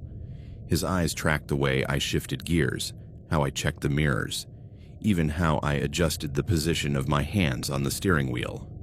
"Are you studying how I drive?" I asked, trying to keep my tone light. "Just observing," he replied. "It's fascinating how different people have different habits behind the wheel. It says a lot about their personality. What does my driving say about me?" He took a long moment to answer, as if carefully considering his words. "That you're careful," he said finally, "aware of your surroundings. Probably not the type to take stupid risks." There was something about the way he said "stupid risks" that made me feel as if I were being subtly mocked. "Except for picking up strangers on highways," I said. "Except for that," he agreed. And when I glanced at him, he was smiling in a way that didn't reach his eyes. About 20 minutes after picking up my passenger, I began to notice behaviors that triggered more specific alarms in my mind. The first was his reaction when we passed a sign indicating the next exit. He had said he needed to get to the next town, but when he saw the sign for Redding, a sizable city, he showed no interest in being dropped off there. "Don't you want me to drop you in Redding?" I asked. "I'd rather keep going a bit longer," he replied without explaining why. The second sign was how he reacted when my phone rang. It was a call from my girlfriend, Sophie, who was probably checking to confirm I had arrived safely home after my trip. When I reached for the phone to decline the call, I don't use hands-free while driving with passengers. He stopped me with a quick motion. "Don't worry about me," he said, but his hand had moved toward my wrist with a speed and precision that suggested trained reflexes. "You can answer." "It's fine," I said, feeling an uncomfortable pressure where he had touched me. "I can call her back later." "Your girlfriend?" he asked. "Yes," I confirmed, wondering why he had assumed that. Does she live in Los Angeles? Yes, I said again, starting to feel annoyed by the personal questions. Do you see her often? This question clearly crossed lines of appropriate conversation between strangers, but there was something about the way he asked it, casual but persistent, that made me feel refusing to answer might escalate the situation in ways I didn't want to explore. When I can, I replied vaguely. Travel work must be tough on relationships, he observed. A lot of time alone on highways, a lot of time to think, I guess, I said, trying to steer the conversation toward less personal territory. But he continued, do you ever think about how vulnerable we are when we're alone? Especially in places like this where it could be hours before anyone finds evidence something went wrong. The word evidence felt deliberately chosen, and the way he said it, with an almost clinical calm, made me feel a surge of adrenaline. Not really, I lied. I do, he continued, as if we were discussing the weather. I think about it a lot. How many people disappear on highways like this every year? How many are never found? My pulse quickened, but I tried to keep my voice neutral. That's a pretty dark way to look at travel. Dark, he repeated, as if it were an amusing word. I call it realistic. Highways can be very dangerous places for people who aren't careful. I checked the speedometer and realized I had unconsciously started to speed up. We were traveling at 85 miles per hour in a 70 zone, and the rain made that speed dangerous. Are you nervous? He asked, clearly having noticed my acceleration. Just want to get where we're going, I said. And where's that exactly? He asked. I haven't specified where I want to be dropped off yet. He was right. In our initial conversation, I had assumed he'd want to go to the next town, but he had dismissed Redding without suggesting an alternative destination. Where do you want me to drop you off, I asked. Let's keep going for a while, he said. I like driving at night. It's peaceful. But he wasn't driving. I was. And his use of we suggested a familiarity and control over the situation that I hadn't authorized. I need to know where I'm taking you, I insisted. I have to get to Los Angeles tomorrow. Los Angeles is far, he observed. A lot can happen between here and there. The implied threat in his comment hit like a slap. For the first time since I'd picked him up, I began to seriously consider that I might be in real danger. I tried to assess my options while maintaining an appearance of calm. We were in a particularly desolate stretch of Interstate 5, with kilometers between exits and very little traffic due to the rain and late hour. My phone was in the center console between us, technically accessible, but not without him noticing. I also realized I knew nothing real about my passenger. He hadn't shared his name, his destination, or any verifiable information about himself. For all practical purposes, I had picked up a complete stranger who was now making comments that sounded like veiled threats. What's your name? I asked, trying to break the rising tension. Does it matter? He replied. I like to know who I'm talking to. You can call me Tom, he said, after a pause that suggested he'd made up the name on the spot. Tom what? Just Tom, he replied. Last names are for people who plan to stay in touch. There was something sinister in the implication that we wouldn't be in touch after tonight, as if he knew something about my future that I didn't. Look, Tom, I said, trying to sound firm but not confrontational. I need to know where I'm dropping you off, because at the next big exit I'm going to stop for gas.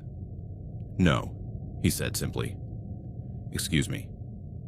You're not going to stop for gas, he repeated, with the same calm as he might have commented on the weather. You're going to keep driving. I don't understand, I said, though I was starting to understand all too well. I think you do, Tom replied. I think you're smarter than you're pretending to be. It was then that I noticed he had pulled something from his backpack, a metallic object that glinted slightly in the dashboard light. I couldn't see exactly what it was due to the darkness and angle, but the way he held it, casually but with purpose, suggested it was a weapon, "Tom," I said, my voice starting to shake despite my efforts to stay calm. "I don't want any trouble. I can drop you off wherever you want. No trouble," he replied, "as long as you do exactly what I say." The full realization of my situation hit me like ice water. I had picked up someone who was not only dangerous, but had been planning this from the moment he got into my car. His demeanor, his questions, even his position on the highway, it had all been calculated to lead us to this moment. "What do you want from me?" I asked, trying to keep the car steady as my adrenaline spiked. "For now, just keep driving," Tom replied. "Keep the speed steady. Don't do anything stupid." The object in his hand became more visible as he adjusted his position. It was a knife, but not the kind someone would carry for utility purposes. It had a long, thin blade that had clearly been maintained for a specific purpose. "Is this a robbery?" I asked, clinging to the hope that this was just about money. "Do I look like I need your money?" he replied with a smile that was entirely cold. "Then what?" "Patience," he said. "All questions will be answered in due time." For the next 20 minutes, Tom gave me specific navigation instructions that took me off Interstate 5 onto increasingly remote back roads. The rain had eased to a light drizzle, but the smaller roads were more treacherous, with tight curves and no lighting. "Turn left at the next intersection," he instructed. "There are no signs," I observed. "I don't know where that road leads." "I do," he replied. The implication was clear. Tom knew this area, had been here before, possibly had taken other people down these same roads. "Have you done this before?" I asked, immediately regretting the question. "Done what?" he replied, clearly enjoying my discomfort. "Whatever it is you're planning to do." "What do you think I'm planning to do?" I didn't want to speculate aloud, but the course of events suggested possibilities I didn't want to contemplate. "I don't know," I said. "You do," Tom replied. "You're a photographer. You understand about composition, about creating the perfect scene. This is no different. What's no different? The careful preparation that leads to a perfect moment," he explained, as if discussing artistic technique. "The patience to wait for the right conditions. The precision in execution." His manner of speaking was that of someone who had thought deeply about what he was doing, who had refined his process through experience. "How many times have you done this?" I asked. "Does the number matter?" he replied. "Would it change anything for you to know if this is the first time or the 20th? The fact that he could casually mention 20th suggested the real number might be in that range, which terrified me beyond what I could express. "Turn right here," he instructed, pointing toward a gravel road that disappeared into the darkness among dense trees. "My car isn't made for unpaved roads," I protested. "Your car will be fine," Tom said. "It's you who should be worried." The gravel road was narrow and rutted, flanked by dense forest on both sides. My headlights illuminated only a few meters ahead, creating the sensation of driving through a natural tunnel. There were no signs of civilization, no houses, no power lines, no evidence anyone had been in this area recently. "Where are we going?" I asked. "To a place where we can have some privacy," Tom replied. "For what?" "To get to know each other better," he said, and something in his tone made those innocent words sound utterly terrifying. After another 10 minutes of driving down the gravel road, we reached a small clearing where the road ended in what appeared to be an abandoned campsite. There was an old picnic table, a fire pit filled with cold ashes, and evidence the place had been used, but not maintained for years. "Stop here," Tom instructed. "And then what?" "Then turn off the engine and get out of the car," he said, the knife now clearly visible in his hand. "And if I don't?" "Then this gets much more complicated for both of us," he replied with a calm that was somehow more threatening than any shout or direct threat would have been. I turned off the engine, and the silence that followed was absolute. There were no sounds of traffic, no noises of civilization, no audible evidence anyone else existed in the world. We were completely alone in a place where no one would think to look for me for days, possibly weeks. Now get out slowly," Tom instructed. Keep your hands where I can see them." As I stepped out of the car, the cold mountain air hit me immediately. I could smell wet pine and damp earth, and something else. A sweet, unpleasant scent I couldn't identify but that made me feel nauseous. Tom exited the car with fluid, efficient movements, keeping the knife visible but not directly threatening. In the clearer light outside the car, I could see him more clearly, and what I saw made me realize I had gravely underestimated the situation. He didn't look like the unlucky college kid I had thought I was picking up. Instead, there was a precision in his movements, a confidence in his posture, and a coldness in his eyes that suggested significant experience in situations like this. "What happens now?" I asked. "Now," Tom said, "we begin the interesting part." Tom directed me toward the picnic table, maintaining a calculated distance, close enough to strike if I tried to run, but far enough to react if I attempted anything desperate. "Sit," he instructed, pointing to the table's bench. As I sat, I could see more details of the area in the light of my headlights. There were strange marks in the dirt around the fire pit, dark stains that could have been just mud, but had a pattern too regular to be natural. There was also something that looked like rope or cable partially buried near the table. "Do you recognize this place?" Tom asked me. "I've never been here before," I replied. "But it feels familiar, doesn't it?" he insisted. "Like you've been waiting your whole life to end up here." It didn't feel familiar at all, but there was something unsettlingly final about the place, as if it were the kind of location where things came to permanent conclusions. "What do you want from me?" I asked again. "I want you to understand something," Tom replied, sitting on the opposite side of the table but keeping the knife ready. "I want you to understand how perfectly the circumstances aligned tonight." "What do you mean?" "A photographer, traveling alone on a rainy night on a remote highway with enough compassion to stop for a stranger," he listed. "Do you know the odds of that specific combination?" "You're saying you chose me specifically," I said, beginning to understand. "Not exactly," Tom replied.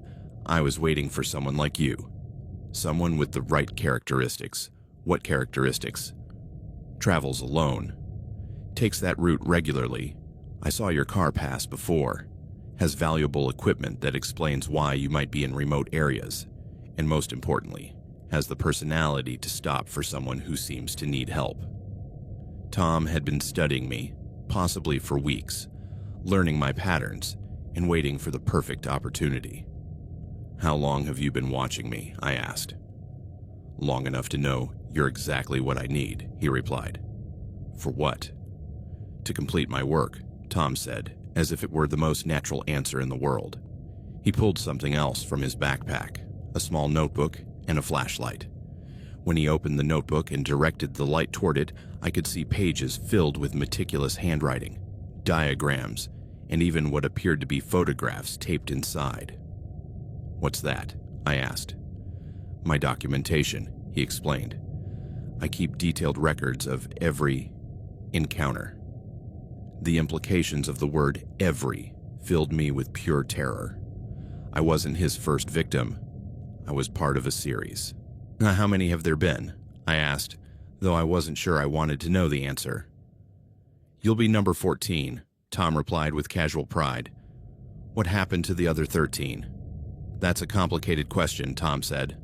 "Some cooperated. Others didn't." "What does cooperate mean?" "It means understanding that resisting only makes things harder," he explained. "It means accepting that this situation is going to play out a certain way, no matter what you do." Tom began flipping through his notebook, occasionally stopping at specific pages to read aloud. "Number 7, he read. "Robert Chen, accountant, age 34. Picked up on Route 101 near Salinas. Initially cooperative, but attempted to escape during Phase 2. Required additional measures." "What does additional measures mean?" I asked, though I feared the answer. "It means he had to learn the rules the hard way," Tom replied. He continued reading. "Number 11, Jennifer Walsh, salesperson, age 29. Picked up on Interstate 5 near Sacramento. extremely uncooperative from the start. The process took considerably longer than planned. "Where are they now?" I asked. "Where are Robert and Jennifer and all the others?" "That," Tom said, closing the notebook, "is the wrong question." "What's the right question?" "The right question is, what do you need to do to avoid ending up like them?" For the first time since this nightmare began, Tom was suggesting there was a way to survive. But the relief was immediately tempered by the realization that any cooperation he wanted likely involved things I couldn't imagine doing. "What do you want me to do?" I asked. "First, I want you to understand the rules," Tom said. "Rule number 1, don't try to escape. This place is kilometers from any help, and I know these woods better than you do. Rule number 2, don't try to fight me. I'm stronger, faster, and far more experienced in violence than you are. Rule number 3, do exactly what I tell you, when I tell you, without questions or delays. And if I follow the rules, then this process will be much more pleasant for both of us," Tom replied. "What process?" "The process of finding out who you really are when all civilized pretenses are stripped away," Tom explained. "The process of discovering the limits of what you'll do to survive." Tom stood up from the table and began walking around the clearing, apparently inspecting the area, as someone might check a hotel room. "Have you killed all 13 people?" I asked directly. "Killing is a very simplistic word for something very complex," Tom replied. "Some people die because they can't adapt to new circumstances. Others die because they make stupid choices. And some—" He paused and looked at me directly. "Some discover they have more survival in them than they thought. Those are the most interesting. What happens to the interesting ones?" "It depends," Tom said. "It depends on how interesting they prove to be." Tom returned to the table and placed several objects on the wooden surface. His knife, a small pistol he had pulled from his backpack, an additional flashlight, and what appeared to be a digital recorder. "What's all that?" I asked. "Tools," he replied simply. "Each one has a specific purpose." He activated the recorder and placed it between us. "Why are you recording this?" "Documentation," Tom explained. "It's important to keep accurate records." "For educational purposes." "Educational for who?" "For me," he said. "Each encounter teaches me something new about human behavior under extreme stress." Tom had positioned himself as a scientist studying specimens, which was somehow more terrifying than if he had simply been a killer motivated by anger or sadistic pleasure. "What have you learned?" I asked, trying to keep him talking, while my mind raced through possible escape plans. "I've learned that people have remarkable capacities for adaptation when faced with extinction," Tom replied. "I've learned that morality is far more flexible than most people believe. And I've learned that almost everyone will do things they never thought possible if the alternative is death." "What kind of things?" "That's the beauty of the process," Tom said. "Each person discovers their own unique limits." He picked up the knife and began cleaning the blade with a cloth he had pulled from his pocket, a ritual he had clearly performed many times before. "Do you want me to tell you about number 5? He asked. "No," I said immediately. "His name was Marcus," Tom continued, as if I hadn't answered. "Truck driver, military veteran. I thought he'd be one of the tough ones given his training, but it turned out he had a young daughter at home, and when I explained that cooperating meant she'd stay safe—" "Stop!" I shouted. "See," Tom said with satisfaction, "you're already learning. You're already understanding that there are things worse than death." The implication that my loved ones could be in danger added a new dimension of terror to my situation. I wasn't just fighting for my own survival, but potentially for the safety of Sophie and anyone else in my life Tom might decide to use as leverage. "How do you know about my life?" I asked.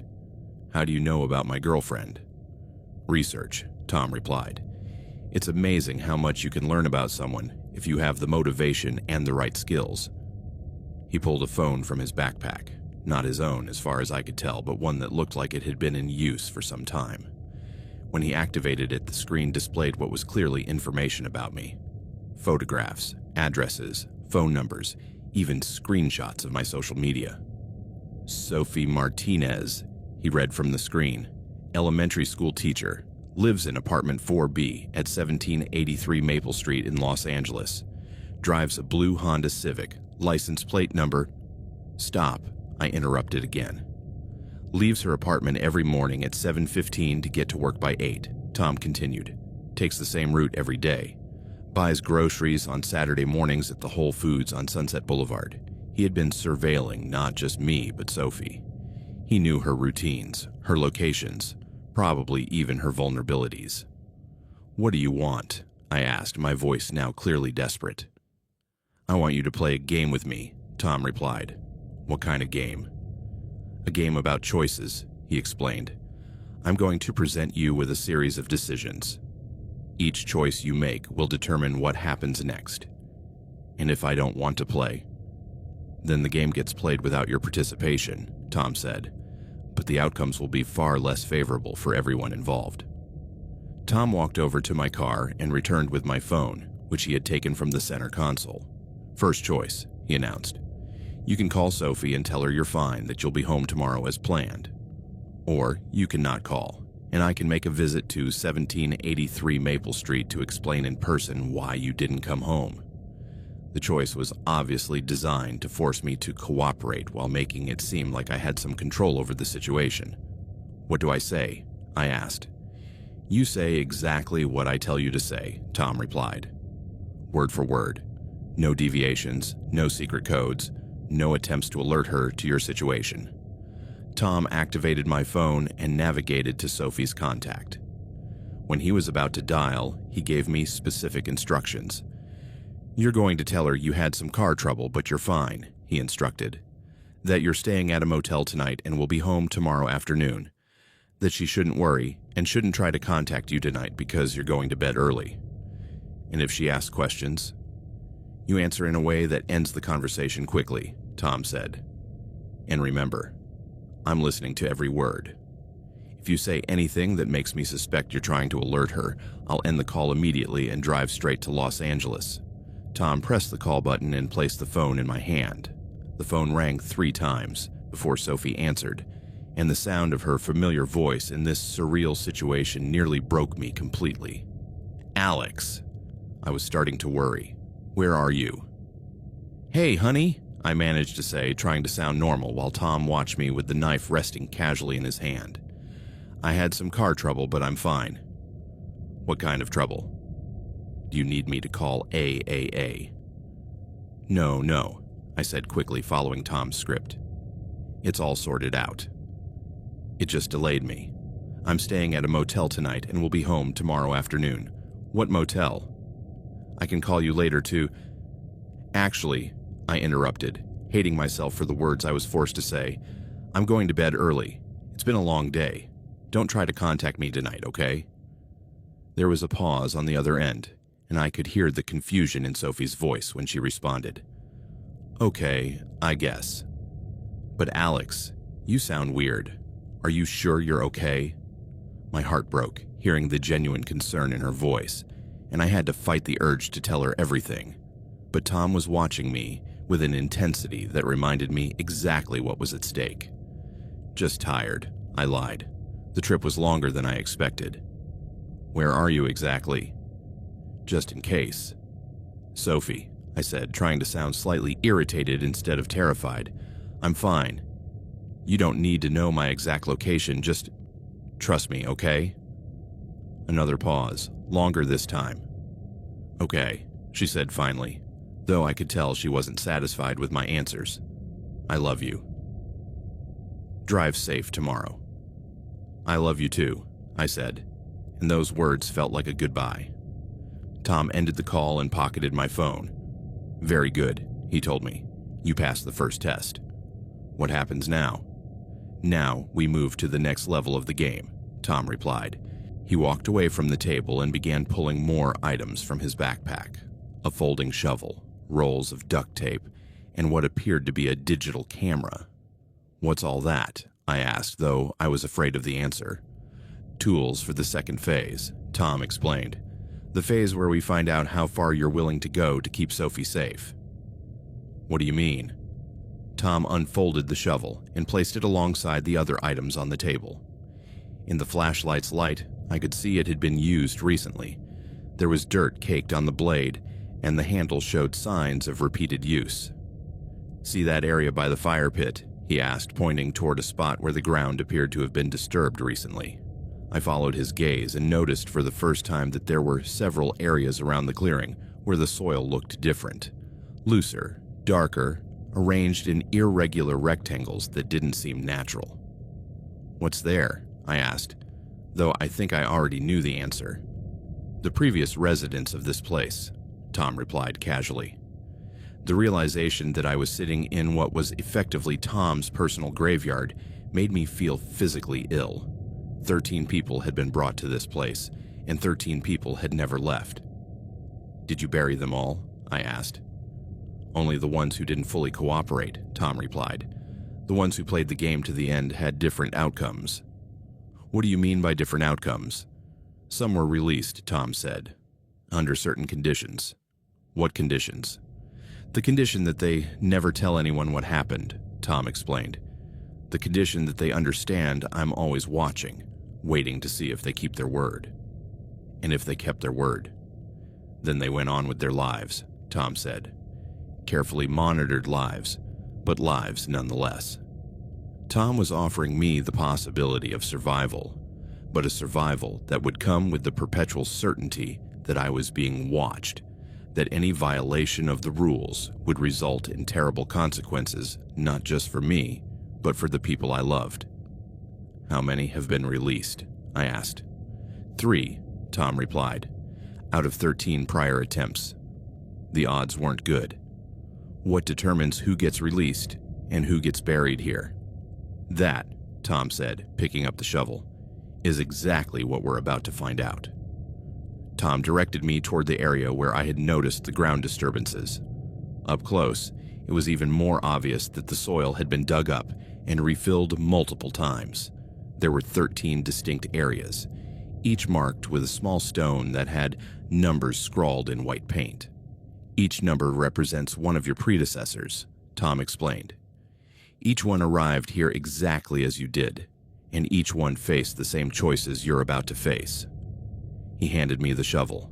"First task," he told me, "you're going to dig a hole, 90 centimeters wide, 1 meter 80 centimeters long, 1 meter 20 centimeters deep." "For what?" "For you," Tom replied simply. "If you fail the tests that follow, that will be your final resting place. If you pass, it'll be filled in and forgotten." The idea of digging my own grave was psychologically devastating, but I also understood it was part of Tom's psychological game. He wanted me to physically confront my own mortality, to feel the literal weight of what was at stake. "And if I refuse?" "Then you'll dig 2 holes," Tom replied. "One for you and one for Sophie." I took the shovel with trembling hands and began digging. The soil was softer than I'd expected, likely due to the recent rain and the fact that it had been dug up so many times before. But it was still exhausting physical work, especially under the extreme emotional stress of knowing what the hole was for. As I dug, Tom kept up a one-sided conversation about his previous victims. "Number 3 refused to dig," he told me. "Said he'd rather die standing than live on his knees." Noble sentiment, but it made the process far more complicated. "What happened to him?" "He learned there are far worse ways to die than digging a hole," Tom replied. "Number 9, on the other hand, dug so enthusiastically, I thought he was going to dig to China," he continued. "Turned out he had a young daughter at home and was willing to do anything to get back to her." "Did he get back to her?" "That's a complicated story," Tom said. After an hour of digging, I had completed a hole that roughly matched Tom's specifications. I was drenched in sweat despite the cold mountain air, and my hands were bleeding from blisters where the shovel's handle had rubbed the skin raw. "Satisfactory," Tom pronounced, inspecting my work. "Now comes the interesting part." Tom directed me back to the picnic table where he had arranged the items he'd pulled from his backpack in a specific pattern. The knife, the pistol, the camera, the recorder, and several other objects I hadn't seen before. A syringe, a small vial of clear liquid, and what appeared to be a satellite phone. "Second phase," Tom announced. "The character tests." "What kind of tests?" "Tests designed to determine whether you have what it takes to survive in a world where normal rules don't apply," Tom explained. Tom activated the camera and positioned it to record me directly. "First question," he said, consulting a handwritten list. "Would you kill an innocent stranger to save your own life?" "No," I answered immediately. "Are you sure?" "Think carefully. It's not just your life at stake." "I wouldn't kill an innocent person," I repeated. Tom made a note in his notebook. "Second question. Would you kill an innocent stranger to save Sophie's life?" This question was harder, because it involved not just my own moral principles, but my love for Sophie. "I don't know," I admitted finally. "An honest answer," Tom observed. Third question. Would you torture an innocent stranger to gain information that could save Sophie's life? "No," I said, but my voice sounded less certain than before. "Even if it was the only way to save her?" "I don't know," I said again. Tom continued with a series of increasingly specific and morally complex questions. Each was designed to probe the limits of what I might be willing to do under extreme pressure. Would you abandon a child to save Sophie? Would you allow an innocent person to be tortured if the alternative was both you and Sophie dying? Would you lie under oath to protect someone who had committed a violent crime? With each question, I felt like Tom was mapping the moral territory of my personality, identifying the cracks in my ethical framework that could be exploited.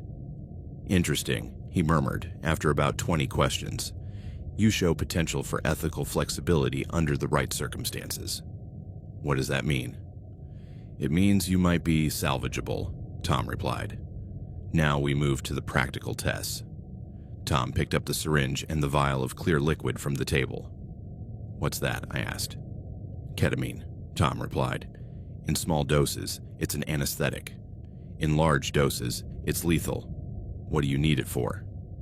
"For your next test," Tom explained. "You're going to inject this into your own arm." "What? Why?" "Because I need to know you're willing to take calculated risks," Tom replied. "The dose I've prepared isn't lethal, but it will cause temporary unconsciousness." "And then what?" "Then you'll wake up in a different situation, and we'll see how you handle the new circumstances," Tom explained. "And if I refuse..." Tom pointed to the satellite phone. "Then I make a call and someone in Los Angeles gets a very unpleasant visit," he said. The choice was clear. Either I drugged myself voluntarily, or I put Sophie in immediate danger. But I also understood that accepting the injection would put me completely at Tom's mercy, with no way to resist or escape whatever he had planned. "How do I know it won't kill me while I'm unconscious?" "You don't," Tom admitted, "but you know what happens if you don't." With trembling hands, I took the syringe. The liquid inside was completely clear, with no detectable odor. There was no way to verify it was actually ketamine in a non-lethal dose, rather than something far more deadly. "Where do I inject?" "In a vein in your left arm," Tom instructed. "Have you used intravenous drugs before?" "No," I admitted. "Then I'll do it," Tom said, taking the syringe from my hands. He approached me with careful professional movements, as if he had done this many times before. When the needle pierced my skin, I felt a sharp sting followed by a burning sensation as the liquid entered my bloodstream. "How long until it takes effect?" I asked. "Minutes," Tom replied, stowing the empty syringe. As we waited for the drug to take effect, Tom consulted his notebook again. "While you're still conscious," he told me, "there's something you should know about the 3 people who were released." "What?" "They weren't released because they passed all the tests," Tom explained. "They were released because they failed in specific ways that made them more valuable alive than dead." "What do you mean?" I mean the 3 people who survived this process became partners, Tom said. Partners in what? In finding the next victims, Tom replied, in providing information about potential targets. In keeping the process running, the implication was terrifying. Surviving didn't mean freedom. It meant becoming complicit in Tom's future crimes. What happens if they refuse to cooperate? Then they discover the freedom I gave them can be revoked at any time, Tom replied. I could feel the drugs starting to take effect. My vision was becoming slightly blurry, and my thoughts felt slower, less connected. Why are you telling me this? I managed to ask. Because I want you to understand exactly what it means to win my game, Tom replied. I want you to make the final decision with full information. What final decision? The decision of whether you want to join my network of partners or prefer to take your chances with the alternative, Tom explained.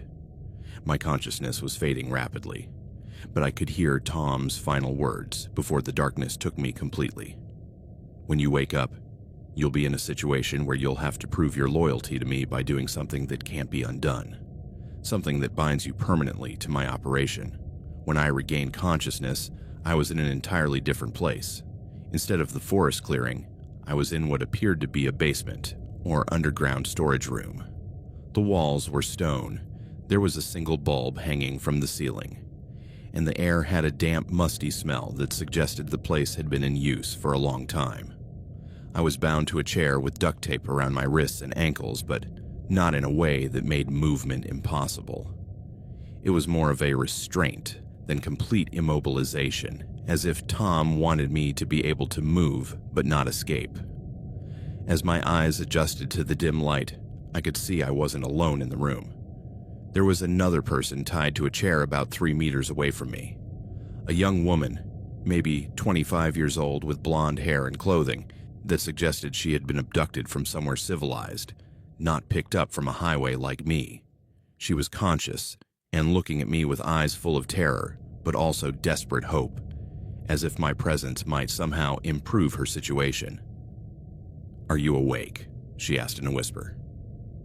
"Yes," I replied, my voice hoarse from the residual effects of the ketamine. "How long have I been unconscious?" "I don't know," she replied. "I've been here. I'm not sure. Maybe days. How did you get here?" "He kidnapped me," she said simply. "Grabbed me in the parking lot of my job I don't know how long ago." Before I could respond, I heard footsteps coming down what sounded like wooden stairs.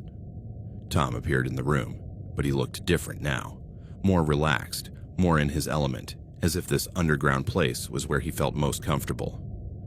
"Ah, you're awake," he announced. "Perfect. We can begin the final test." "What test?" I asked. "The test that will determine whether you join my operation or become a permanent resident of the graveyard upstairs," Tom replied. Tom approached the bound woman and placed a hand on her shoulder. She flinched at his touch but couldn't pull away due to the restraints. "This is Jessica," he told me. "Jessica Thompson, registered nurse, age 26, lives alone in an apartment 1.5 kilometers from her job at the hospital."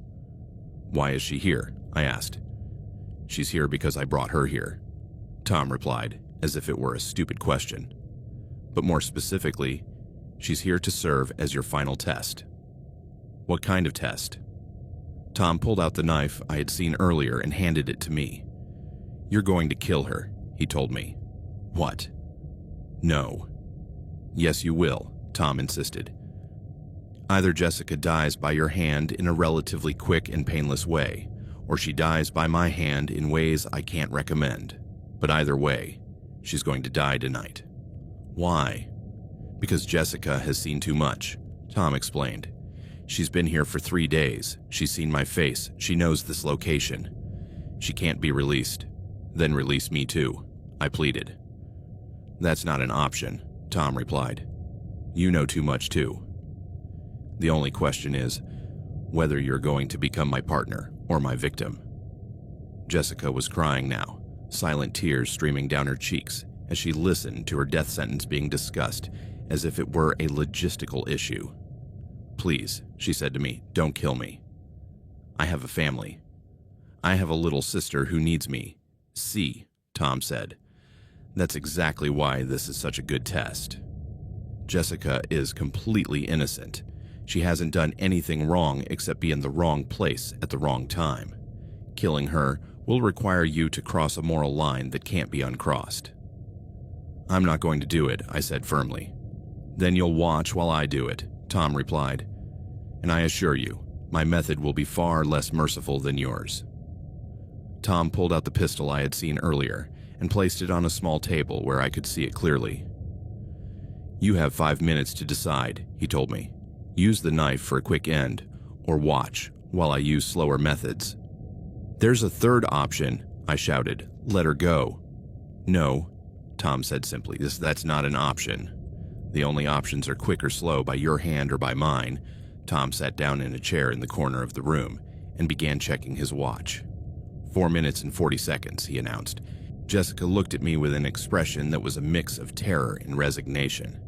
If you're going to do it, she told me in a trembling voice, please do it quick. I don't want to suffer.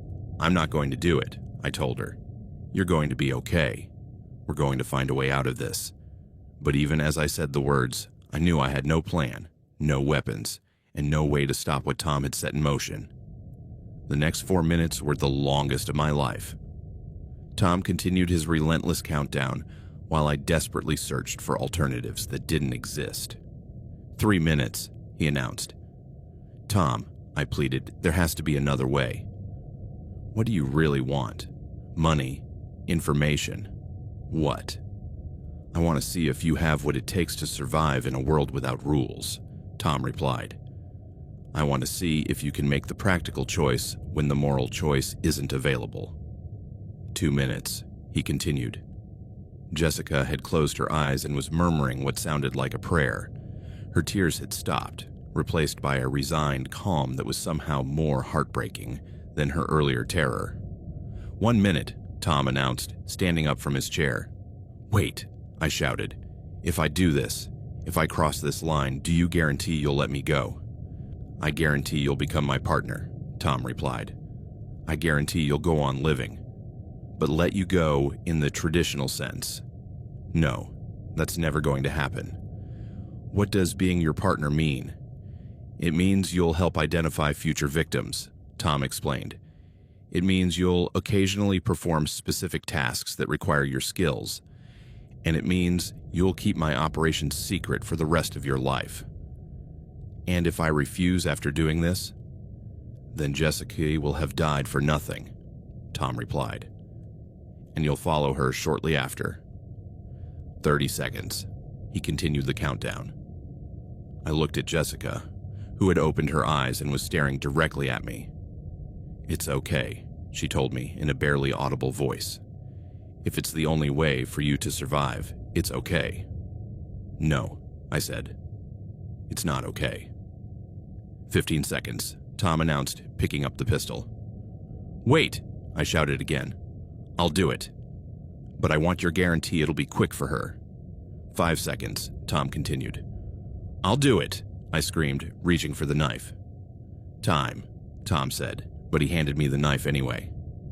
I'm sorry, I whispered to Jessica as I took the weapon. I'm so sorry. It's okay, she repeated. Just, please be quick. I closed my eyes and tried to summon the courage to do the unthinkable. But when I opened them again, I couldn't do it. I couldn't take the life of an innocent person no matter what the consequences were. I can't, I told Tom, dropping the knife. I can't do it. Interesting, Tom murmured. You failed the test exactly as I expected you to fail. What do you mean? I mean, I expected you wouldn't be able to cross that line, Tom explained. That's why you're perfect for what I really need. What do you really need? I need someone who maintains their basic morality intact, Tom replied. Someone who can function in the normal world without raising suspicion, but who understands the consequences of crossing me. Tom approached Jessica and cut her restraints with the knife. Jessica is free to go, he announced. What? Both Jessica and I said at the same time. She's free to go, Tom repeated. This wasn't really a test about killing. It was a test about moral choice. Under extreme pressure, Jessica stood up from the chair with unsteady movements, clearly not believing her nightmare was actually over. "Can I really leave?" she asked Tom. "You can leave," he confirmed, "but with certain conditions." "What conditions?" "You never speak of this to anyone," Tom explained. "You never report this to the police. And you understand that I'm letting you go as a demonstration to Alex that cooperating with me can have positive outcomes." "And if I talk?" Jessica asked. "Then both you and Alex will discover this clemency can be revoked," Tom replied. Tom escorted Jessica toward the stairs, and we could hear her footsteps ascending, and then a door opening and closing. She had really been released. "Why?" I asked Tom when he returned. "Because I needed you to understand that cooperating with me doesn't always result in tragedy," Tom explained. "I needed you to see that I can be reasonable when people make the right choices." "What happens now?" "Now," Tom said, cutting my restraints as well, "we begin your new life as my partner." Tom led me out of the basement into what turned out to be a remote house hidden deep in the forest. It wasn't the primitive structure I had expected, but a well-equipped modular home with electricity, running water, and even satellite internet. "How long have you been operating from here?" I asked. 5 years, Tom replied. "Before this, I moved around constantly. But I found having a stable base of operations makes everything more efficient." Tom showed me an office filled with computer equipment, physical files, and detailed maps of highways across the western United States. "This is where you plan everything," I observed, seeing maps marked with specific locations and dates. "Among other things," Tom confirmed. "It's also where my partners report information and receive instructions." "How many partners do you have?" "Including you, 4, Tom replied. "Each one covers a different geographical territory." Tom showed me files on the other 3 partners. People who, like me, had been captured by Tom and then released under specific conditions. Each file contained detailed information about their lives, their families, and the specific tasks they performed for Tom. Sarah Patterson, Tom read from one file, picked up near Phoenix in 2019, now works as a hospital receptionist in Tucson and provides information on vulnerable employees who take regular trips. Michael Chen, he continued with another file, picked up near San Francisco in 2020, works for a moving company and provides information on people relocating to isolated areas. Jennifer Walsh, he read from the 3rd file, picked up near Portland in 2021, works at a gas station and observes travel patterns of lone drivers. Each one, Tom explained, has found ways to integrate information gathering into their normal jobs without raising suspicion. And if one of them decides to stop cooperating? Tom showed me a different section of files, labeled Terminated. It contained information on people who had tried to break their agreements with Tom. Sarah Patterson tried to contact the FBI in 2021, he explained. 2 days later, her younger sister was found dead in an apparent car accident. Michael Chen tried to move to another state without informing me in 2022, he continued. His 10-year-old son went missing for 3 days before being found in a forest 330 kilometers from home, traumatized but unharmed. Were they real accidents? I asked, though I already knew the answer. What do you think? Tom replied. Tom explained how my role in his operation would work. As a photographer who traveled regularly for work, I'd be ideally positioned to identify potential victims, people who traveled alone, who had predictable patterns, who could disappear for days before anyone noticed. How many victims do you expect me to find? I asked. 1 or 2 a year, Tom replied. I'm not greedy. Too much activity attracts unwanted attention, and if I don't find anyone, then I'll have to reassess your usefulness, Tom replied, with a smile that held no warmth. Tom also explained the specific rules that would govern my new life. I would report my location and activities weekly. I would never attempt to contact the authorities about him or his operation. I would provide detailed information on any potential victims I identified. I would be available for special tasks when required. I would never discuss my situation with anyone, including Sophie. "What do I tell Sophie about where I've been?" I asked. "You tell her you had a more serious car breakdown than you initially thought," Tom explained. "That you had to stay in a small town for a few days waiting for parts. That there was no cell service." "Is he going to monitor our conversations?" "I'm going to monitor everything," Tom replied. "Your phone, your email, your social media, your movements. Not because I don't trust you, but because trust is something earned over time." Tom handed me a new phone, a device that looked normal, but had clearly been modified. "This is your new phone," he explained. "It works normally for all your regular needs, but it also allows me to track your location and monitor your communications." "And my old phone?" "It'll be returned after certain information is removed," Tom replied. That night, Tom drove me back to the clearing where this nightmare had begun. My car was still there, apparently untouched. It had been 3 days since I had left it, though it felt like an eternity. "You can go now," Tom told me. "But remember, this doesn't end here. This is just the beginning. When will you contact me again?" "Soon," he replied. "And Alex, don't do anything stupid." What happened with Jessica was a demonstration that I can be merciful, but I can also be the exact opposite. I drove out of the forest in a state of shock, barely able to process what I had lived through over the past 3 days. Every few kilometers, I had to pull over to the shoulder because my hands were shaking too much to drive safely. I write this from my apartment in Los Angeles, where I've been living a double life for the past 6 months. To the outside world, I'm just Alex Rivera, a freelance photographer who had some car trouble during a work trip.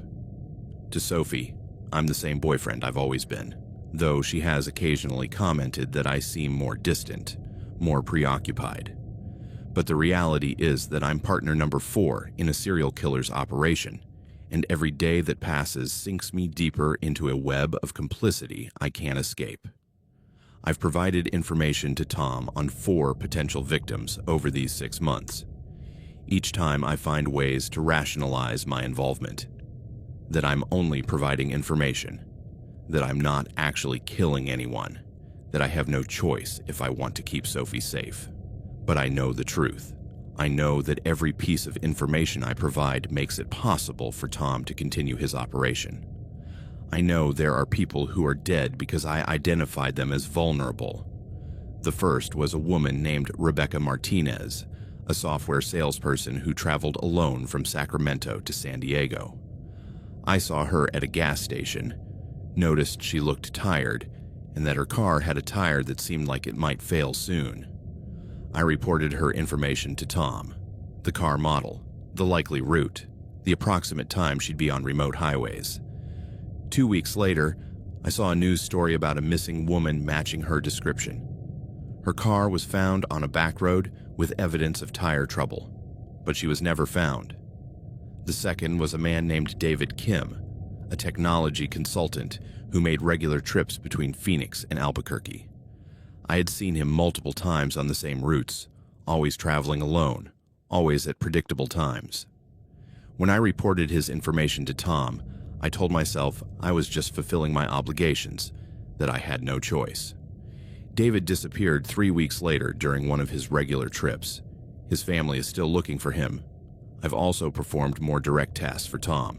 I've picked up packages at specific locations and delivered them to addresses I've been given.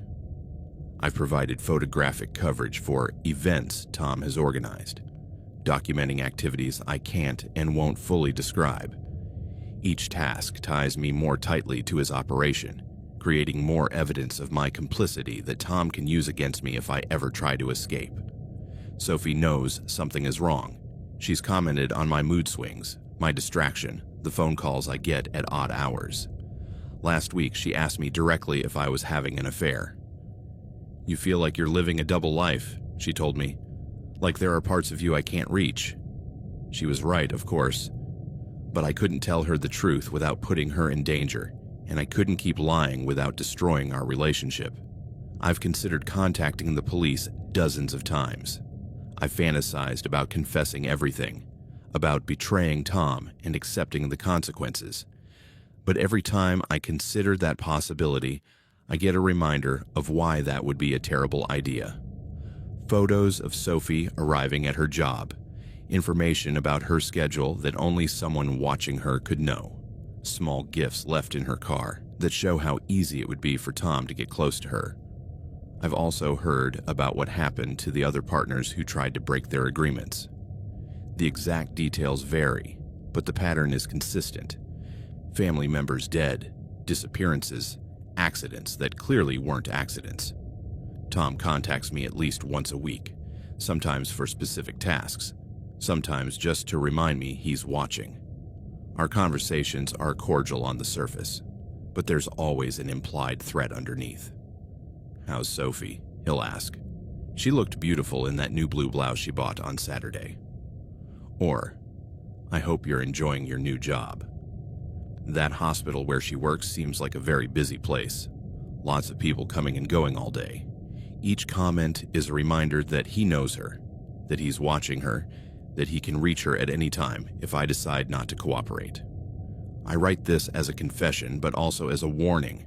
If something happens to me, if I disappear, if I die in an accident, if I simply cease to exist, I want someone to know the truth about what really happened. Tom is still out there. His operation continues. And there are others like me, trapped in his web, forced to be complicit in crimes they never chose to commit.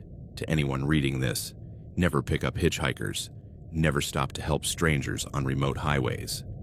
And if you ever find yourself in a situation where someone offers you a choice between cooperating with something evil or facing terrible consequences, understand that sometimes there are no good choices available. Sometimes there's only survival. And sometimes even survival comes at a cost you can't pay, but are forced to accept anyway.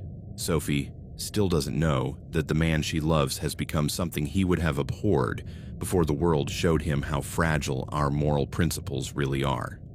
Every night, as I lie next to her, I wonder how long I can keep living this double life before something breaks permanently.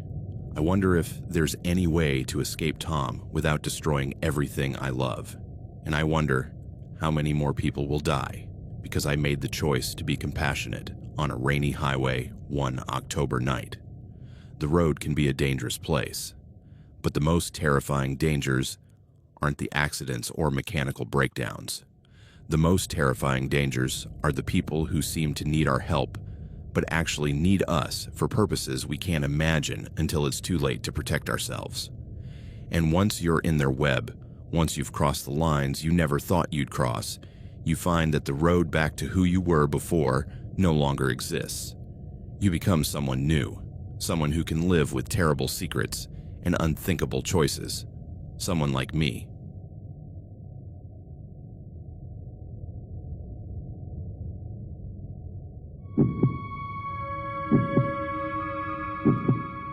My name is Carmen Valdez, and for 18 hours I experienced the purest terror a person can endure, being hunted by a complete stranger on the highways of Nevada without knowing why. What began as a routine business trip turned into a nightmare of pursuit that made me question everything I thought I knew about human nature and the limits of casual cruelty. It was a Wednesday morning in August when I left Las Vegas for Reno for an important client meeting. I work as a cybersecurity consultant for casinos, which means I spend a lot of time driving between Nevada's gambling cities. It's a well-paying job, but requires long hours on the road, crossing the desert under the relentless southwest sun. That particular morning, I had left early at 6:30 a.m., hoping to avoid the worst of the day's heat. My 2020 Honda Accord was in perfect condition, with a full tank and the air conditioning working flawlessly. I'd made this trip dozens of times before and knew every rest stop, every gas station, every mile of the 715-mile journey to my destination. The I-15 North out of Las Vegas was relatively quiet at that hour, with mostly truckers and a few early commuters sharing the road with me. I had my favorite playlist on, a large Starbucks coffee in the cup holder, and the expectation of a successful meeting that could lead to a six-figure contract for my company. Everything was completely normal until around 8:45 a.m., when I was passing through a particularly desolate stretch of desert between Las Vegas and Baker. That's when I first noticed the black Dodge Charger in my rearview mirror. At first, I didn't think much of it. It was a flashy car, glossy black with chrome rims and windows tinted so dark I couldn't see the driver. But Nevada is full of expensive, showy cars. What caught my attention was that it seemed to maintain exactly the same distance behind me, no matter how I varied my speed. When I sped up from 75 to 80 miles per hour, the Charger kept the same distance. When I slowed to 70 to test my theory, it did the same. For the next 20 minutes, I continued this pattern of speeding up and slowing down, and each time, the black car mirrored me perfectly. I wasn't alarmed yet, just curious. I had driven behind people before when we were heading the same way, and sometimes speed patterns just align. But something about the mechanical precision with which the Charger matched my movements started to make me uneasy. I decided to run a more definitive test. At the next exit, a rest stop I knew well, I signaled and pulled onto the off-ramp. Through my rear view mirror, I watched the Charger. If it was truly following me intentionally, it would take the exit too. If it was just coincidence, it would continue on the highway. The Charger took the exit. My anxiety levels spiked immediately, but I tried to stay rational. It was possible the driver needed a rest stop too. It was possible this was just another coincidence in a series of coincidences. The rest stop was one of those basic desert facilities. A small building with bathrooms, vending machines, and a few picnic tables under a metal awning. At 9 a.m. on a weekday, it was nearly empty except for a trucker sleeping in his cab and a family with young kids who seemed to be taking a break to stretch their legs. I parked near the main building and watched where the Charger parked. It chose a spot about 50 meters away, far enough not to seem overtly suspicious, but with a clear view of my vehicle. I got out of my car and walked to the bathrooms, taking my time and discreetly observing the Charger. The tinted windows made it impossible to see inside, but I could tell the engine was still running. The driver hadn't left the vehicle. After using the bathroom and buying a bottle of water from the vending machine, I returned to my car. The Charger was still there, engine running, occupant invisible behind the dark glass. When I pulled out of the lot and back onto the highway, the Charger followed, once again maintaining that precise, unnatural distance. I could no longer pretend this was a coincidence. For the next 30 minutes, I confirmed definitively that I was being followed. The Charger didn't just match my speed, it anticipated my movements. When I signaled to change lanes, the Charger began shifting lanes before I even moved, as if the driver were reading my intentions. When I passed a slow truck, the Charger executed the exact same maneuver seconds later. When I returned to the right lane, it did the same. It was as if I were being hunted by my own mechanical shadow. The most unsettling part was the precision. Most drivers have irregular patterns. They accelerate gradually, decelerate slowly, change lanes with smooth curves. But the Charger moved with a robotic precision that suggested a level of focus and control not typical of casual driving. I decided to call my office to report the situation. I dialed the number using my car's Bluetooth, and my assistant Rebecca answered after the second ring. "Carmen, good morning. How's the trip going?" "Rebecca, I need you to document something strange that's happening," I said, trying to keep my voice calm. "There's a car that's been following me for over an hour. A black Dodge Charger with tinted windows. Following how? Like road rage?" "Not exactly," I explained. "More like surveillance. It mimics every move I make. Took the same exit when I stopped." "Have you been able to see the driver?" "No, the windows are too tinted. But it's definitely following me intentionally." "Do you want me to call the police?" Rebecca asked. "Not yet," I said. It hasn't done anything specifically threatening. Just document the time and location in case, of course. Where are you exactly? I glanced at the road signs. Mile marker 122 on I-15 North near Barstow. Noted, Rebecca said. Want me to stay on the line with you? No, but keep your phone close. I'll call if things change. After hanging up, I felt slightly better for having documented the situation, but the black Charger was still there in my rearview mirror, a constant, inexplicable presence turning what should have been a routine drive into something sinister. I had no idea this was just the beginning. For the next hour, the Charger's behavior grew more aggressive and more personal.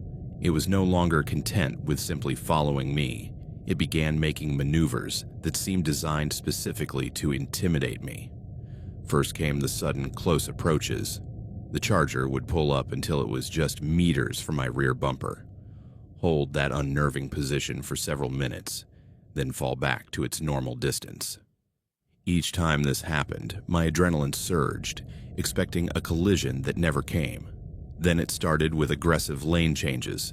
When traffic was heavier, the Charger would position itself directly beside me in the adjacent lane, lingering in my blind spot for extended periods.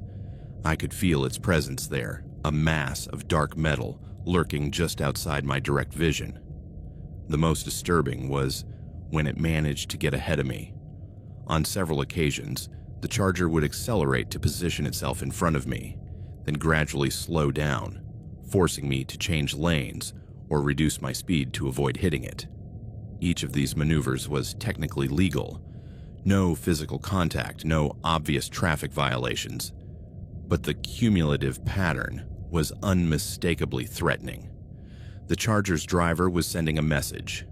I can control you. I can dictate how you drive. I can make your journey miserable whenever I want, around 11 a.m. As I was passing through Barstow, I tried a more direct strategy. I exited the highway and drove straight to the local police station I had seen signposted from the road. The Charger followed me into the police station parking lot. This audacity completely shocked me. I had assumed that if I was truly being stalked, the driver would peel off when faced with the prospect of police confrontation. Instead, it parked on the opposite side of the lot and just waited, engine running, as if it were the most natural place in the world to be. I went inside the station and explained my situation to the duty officer, Sergeant Mike Rodriguez. He was a middle-aged man with the weary demeanor of someone who had heard every kind of strange complaint during his career. You say it's been following you for 2 hours? He asked, taking notes on a form. Yes, since Las Vegas. It's mimicked every move I've made. Has it done anything specifically illegal? Road rage, reckless driving? Not exactly, I admitted, but it's clearly following me intentionally. Rodriguez walked to the window and looked out at the parking lot. Which car? The black Dodge Charger with tinted windows. Rodriguez frowned. I don't see any black Charger out there. My heart sank. I walked to the window and looked out to where the Charger had parked 5 minutes earlier. The space was empty. It was right there, I insisted. It followed me here. Ma'am, I don't doubt someone was following you, Rodriguez said with some sympathy. But without the vehicle here, and without specific traffic violations I could witness, there's not much I can do legally. What do you suggest? Take different routes. Stop at public places if you feel unsafe. And call us immediately if the behavior escalates into something more direct. More direct how? Physical contact, verbal threats, attempts to force you off the road, Rodriguez explained. For now, this falls into the category of suspicious driving, which is hard to act on without more concrete evidence. I left the police station feeling more frustrated than relieved. The legal system apparently required my stalker to escalate to actual violence before I could get effective protection. When I returned to my car, I immediately noticed something was different. On my windshield was a note, carefully folded and tucked under the driver's side wiper. With trembling hands, I unfolded the paper. The message was written in careful block letters with blue ink. Did you think the police could help you? How naive. This is just the beginning of our time together. The paper had no signature, but the message was unmistakable. My pursuer had not only followed me to the police station, but had used my absence as an opportunity to leave physical evidence of their presence. I immediately went back inside to show the note to Sergeant Rodriguez. This time, his demeanor was considerably more serious. "This changes things," he told me, photographing the note with his phone. "This constitutes criminal harassment and possibly threats. Can you check the security cameras?" "Absolutely." "Let's review the parking lot footage and see if we can identify the perpetrator." For the next 30 minutes, Rodriguez and I reviewed the security video of the parking lot. The footage clearly showed my arrival and the Chargers. It showed the Chargers' driver, a figure in dark clothing with a baseball cap and sunglasses, exiting the vehicle and approaching my car. But the camera's resolution wasn't good enough to identify specific facial features, and the driver had clearly been careful to keep their face down or turned away from the cameras throughout the process. "This is someone who knows about surveillance," Rodriguez observed. "They know the location of our cameras and how to avoid identification." "What does that mean?" "It could mean they have experience in law enforcement, private security, or even prior criminal activity," Rodriguez explained. Rodriguez advised me to cancel my trip to Reno and return straight to Las Vegas, possibly with a police escort. But when I called my office to explain the situation, my boss informed me that the Reno meeting was too important to cancel. It represented a potential contract that could make or break our financial year. "Can't you fly?" he asked. "Flights are fully booked until tomorrow," I explained, "and I need to be there this afternoon." "How serious is this harassment issue?" "Pretty serious," I admitted, "but the police can't do much until it escalates to actual violence." After consulting with Rodriguez, we decided I would continue to Reno, but with extra precautions. Rodriguez would contact the Nevada Highway Patrol to alert them to the situation, and he gave me a specific radio frequency to contact emergency help if needed. "Can you track the car using the license plate?" I asked. "That's the problem," Rodriguez replied. "In the video, the Charger has no front plates, and the angle makes it impossible to clearly see the rear plates." When I left Barstow at 1 p.m., I had hoped that maybe my pursuer had grown bored or intimidated by my police visit. That hope was shattered before I had driven 8 miles. The black Charger reappeared in my rearview mirror, this time keeping a greater distance but still unmistakably present. Whoever they were, they hadn't been deterred by my attempt to seek police help. If anything, the note suggested they found my strategy amusing. The pursuit continued, but now with an added psychological dimension. It was no longer just a stranger following me. It was someone who had demonstrated they could physically approach my vehicle, anticipate my movements, and saw our game as something that was just beginning. For the next 2 hours, my pursuer began playing increasingly elaborate psychological games. They were no longer content with just following me. They wanted me to understand they had complete control over my experience on the road. The first game was what I called, "Now you see me, now you don't." The Charger would disappear completely for 10 or 15 minutes, long enough for me to start relaxing and wondering if they had finally given up. Then it would suddenly reappear, sometimes behind me, sometimes passing me in the adjacent lane, sometimes already ahead, waiting on the shoulder, as if it had taken a faster route to get there before me. Each reappearance was a reminder that even when I couldn't see it, they knew exactly where I was. The second game was more sinister. They started using other vehicles as props in their harassment. When there was a slow truck in the right lane, the Charger would position itself to force me to stay trapped behind the truck, unable to pass until they decided to move. When there was a cluster of cars traveling together, they would herd me into the middle of the group, using their presence to control my navigation options. It was like being a piece on a giant chessboard, with my pursuer moving the other pieces to limit my choices. The third game was the most terrifying: route prediction.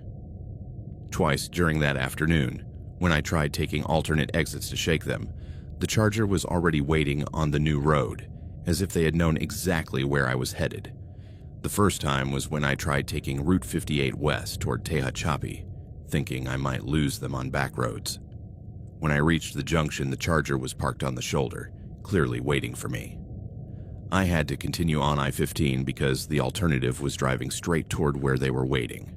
The second time was when I tried taking I-40 west as an alternate route back toward Las Vegas.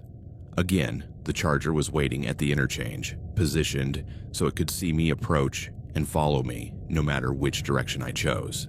It was as if they had access to my thoughts or knew these roads so well they could anticipate every logical move a person trying to escape would make.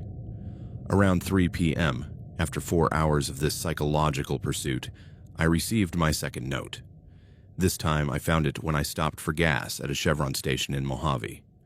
I had specifically chosen a busy station, hoping the presence of other customers would provide some safety. The Charger parked on the opposite side of the station, in a position where it couldn't be clearly seen from the pumps, but had a full view of my location. After filling my tank and paying inside the store, I returned to my car to find another note under the wiper. "You look tired. This trip must be exhausting for you. Don't worry, we'll be able to rest together soon.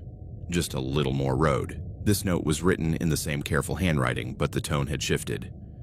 There was a disturbing familiarity in the words, as if we were friends or travel companions rather than pursuer and victim.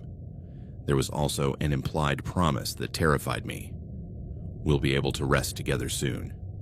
That suggested my pursuer had specific plans for our encounter, plans that went beyond just following me on the highway.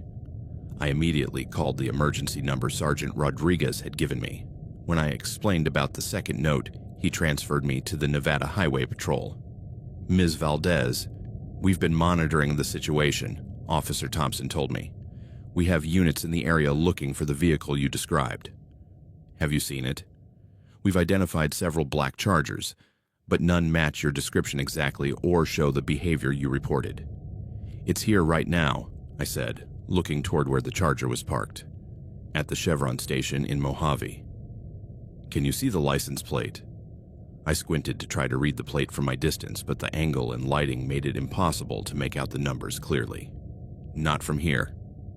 "Can I get closer?" "No," Thompson said firmly. "Stay where you are. We have a unit responding to your location now." For the next 10 minutes, I waited nervously in my car while the Charger remained parked across the station. I could see the driver's silhouette behind the wheel, motionless as a statue. When a patrol car finally arrived, with lights but no siren, the Charger immediately started and pulled out of the station through the back exit. The patrol officer tried to follow, but by the time they navigated through the station's traffic, the Charger had vanished into Mojave's local streets. "Did you get the plate?" I asked the officer when he returned. "The rear was covered in mud," he reported, "probably intentional." The officer took my statement about the second note and escorted me back to the highway.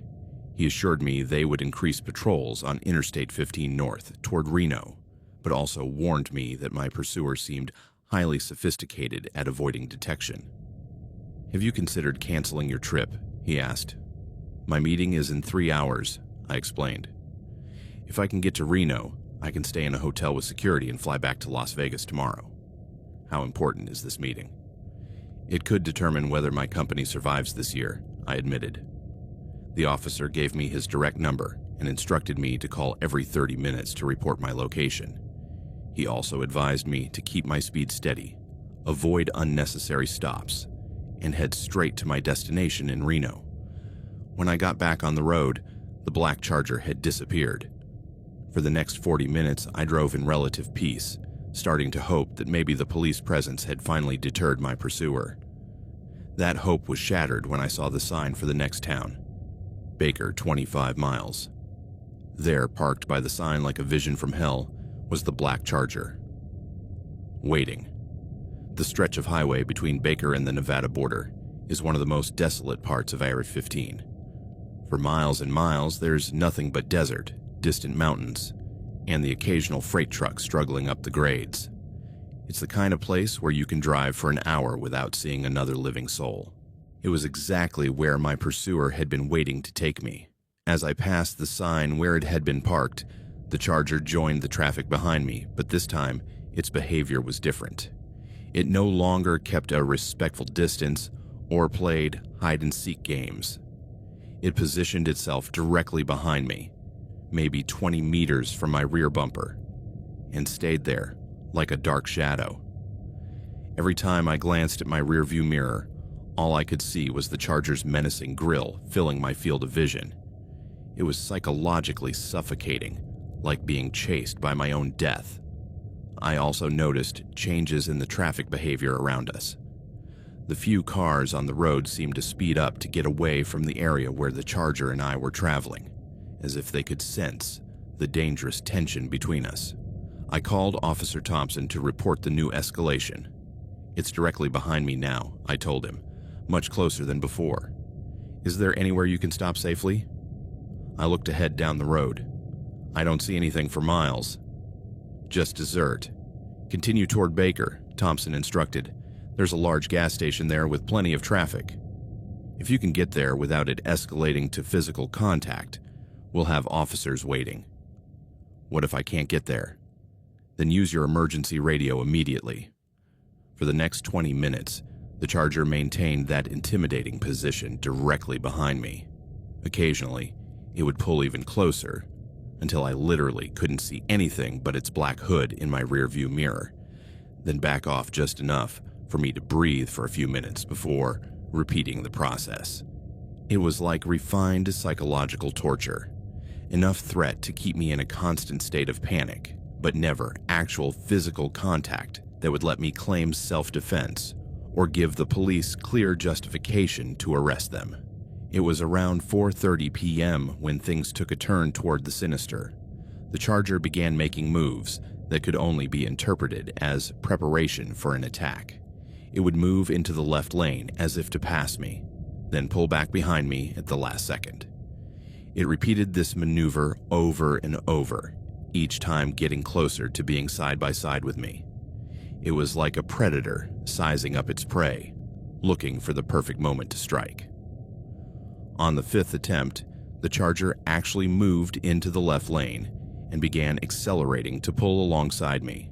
But instead of passing, it positioned itself directly beside me and matched my speed exactly. For the first time in over 6 hours, I could see the driver. He was a man in his 40s, with short dark hair and an angular face. He wore sunglasses and a smile that was utterly chilling. When he realized I was looking at him, he raised his right hand from the wheel and waved at me, as if we were friends casually meeting on the road. Then he pointed ahead and mouthed words I couldn't hear but could clearly read. "Next exit." It was an order, not a suggestion. I sped up, trying to pull away from him, but the Charger matched my speed effortlessly. When I slowed down, it did the same. I was effectively trapped, traveling side by side with my tormentor, unable to speed up or slow down without his permission. To make matters worse, I started noticing that there were no other cars visible on the road in either direction. It was as if the desert had swallowed all traffic, leaving us completely alone on this stretch of asphalt. "Next exit," he mouthed again, this time pointing more emphatically. I looked ahead and saw a green sign approaching. "Exit 246, roadside services, 1.5 miles. I knew that if I took that exit, I'd be heading into unknown territory, where the Charger would have even more control over the situation. But I also knew that if I didn't take the exit, he might decide to physically force me off the road. With 1 mile to decide, the Charger pulled so close, it was barely centimeters from my car. I could hear the roar of its engine over the sound of my own vehicle. A slight correction of the wheel by either of us would result in a collision. "Take the exit," he shouted through his window, his voice finally audible over the noise of the wind and engines. It was the first time he had spoken directly to me, and his voice had a quality that made me understand I wasn't dealing with someone rational. There was something in his tone, too calm, too controlled, that suggested this was something he had done before. With 1/2 mile to the exit, I made a decision. I floored the accelerator. My Honda Accord wasn't a sports car, but it had enough power to give me a few seconds lead over the Charger, which apparently hadn't expected me to try fleeing forward instead of complying with his order. For a few glorious moments, I was alone on the road, racing at 95 miles per hour through the Nevada desert, with my pursuer shrinking in my rearview mirror. But the lead didn't last long. The Charger was clearly more powerful than my car, and within a minute it had closed the distance between us. This time, when it pulled close, there was no pretense of games or courtesy. He had rammed me. The first impact was relatively soft, a tap on my rear bumper that made my car wobble but not lose control. It was more a warning than a serious attempt to damage me, but it clearly established that we had crossed the line from psychological harassment to physical violence. Unit 247, emergency on I-15 North. I screamed into the emergency radio. Vehicle trying to force me off the road. Received 247, exact location, mile marker 251, about 16 or 17 miles north of Baker. Black Dodge Charger is ramming me. Units responding. Maintain steady speed and avoid direct confrontation. But avoiding direct confrontation was no longer an option. The Charger had decided the time for games was over and was now using its vehicle as a weapon. The second impact was harder, a direct hit that made my teeth clatter, and my car swerved toward the shoulder. I fought to maintain control, the tires screaming as I wrestled it back onto the road. In my rear view mirror, I could see the Charger's driver laughing. He was enjoying this. The third impact was aimed at my rear left side, clearly intended to make me lose control completely. My car spun partway before I could correct, and for a terrifying moment, I thought I was going to roll. He's ramming me repeatedly. I screamed into the radio. I need immediate help. Units en route, ETA 5 minutes, the radio voice responded. 5 minutes might as well have been 5 hours. At these speeds, in these conditions, 5 minutes was enough time for my pursuer to accomplish whatever he had been planning for the last 6 hours. The Charger moved into the left lane again and began pulling alongside me. This time, instead of just positioning itself there, it started veering into my lane, trying to push me towards the road shoulder. It was an aggressive driving maneuver I had seen in movies but never experienced in real life. The Charger's weight and power were considerably greater than my Honda's, and as it began pushing me, I could feel my car being inexorably forced to the right. "No!" I screamed, both into the radio and to the universe at large. "I'm not letting you do this." But the laws of physics don't care about determination or courage. The Charger was simply stronger than my car, and after 30 seconds of being pushed, I had to choose between being crushed against the guardrail or leaving the road voluntarily. I chose the latter. My car went off I-15 at about 70 miles per hour, bouncing violently as it transitioned from smooth asphalt to the loose gravel of the desert shoulder. For a few terrifying seconds, the car was completely out of my control, sliding sideways through sand and loose rocks. When I finally managed to stop the car, I was about 100 meters from the highway, surrounded by desert in every direction. The engine was still running, but I could hear worrying sounds coming from the tires and suspension. The Charger had stopped on the highway shoulder and was reversing toward where I had gone off the road. For the first time in hours, I had a moment of mental clarity to fully assess my situation. I was alone in the Nevada desert, in a car that might or might not be able to get back to the highway, being stalked by someone who had demonstrated a willingness to use physical violence. My cell phone had no signal. The emergency radio was still functional, but the responding units were still minutes away, and they would likely have trouble finding me now that I was off the road. The Charger had completed its reversing maneuver and was now driving through the desert toward my location. The terrain was firm enough to support vehicles, but uneven enough to make navigation challenging. I put my car in reverse and tried to pull away, but I could immediately hear something was terribly wrong with the rear tires. The car moved, but with a scraping sound that suggested severe damage. The Charger was closing steadily, navigating the desert terrain as if it had done this before. Its driver seemed to know exactly how to handle loose sand and gravel. while I was struggling to make my car move in a straight line. When the Charger was about 50 meters away, it stopped. The engine shut off, and the driver stepped out of the vehicle. For the first time, I could see him fully. He was taller than I'd thought, probably around 6 feet 1 inch, with an athletic build that suggested considerable physical strength.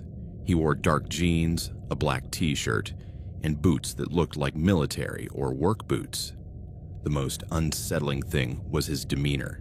He didn't walk like someone who had just forced another car off the road. He walked like someone approaching a friend in a parking lot, casual and relaxed. "Stay away from me," I shouted through my closed window. He smiled and kept approaching, now about 30 meters from my car. "Carmen," he shouted, and the sound of my name in his voice made me shudder.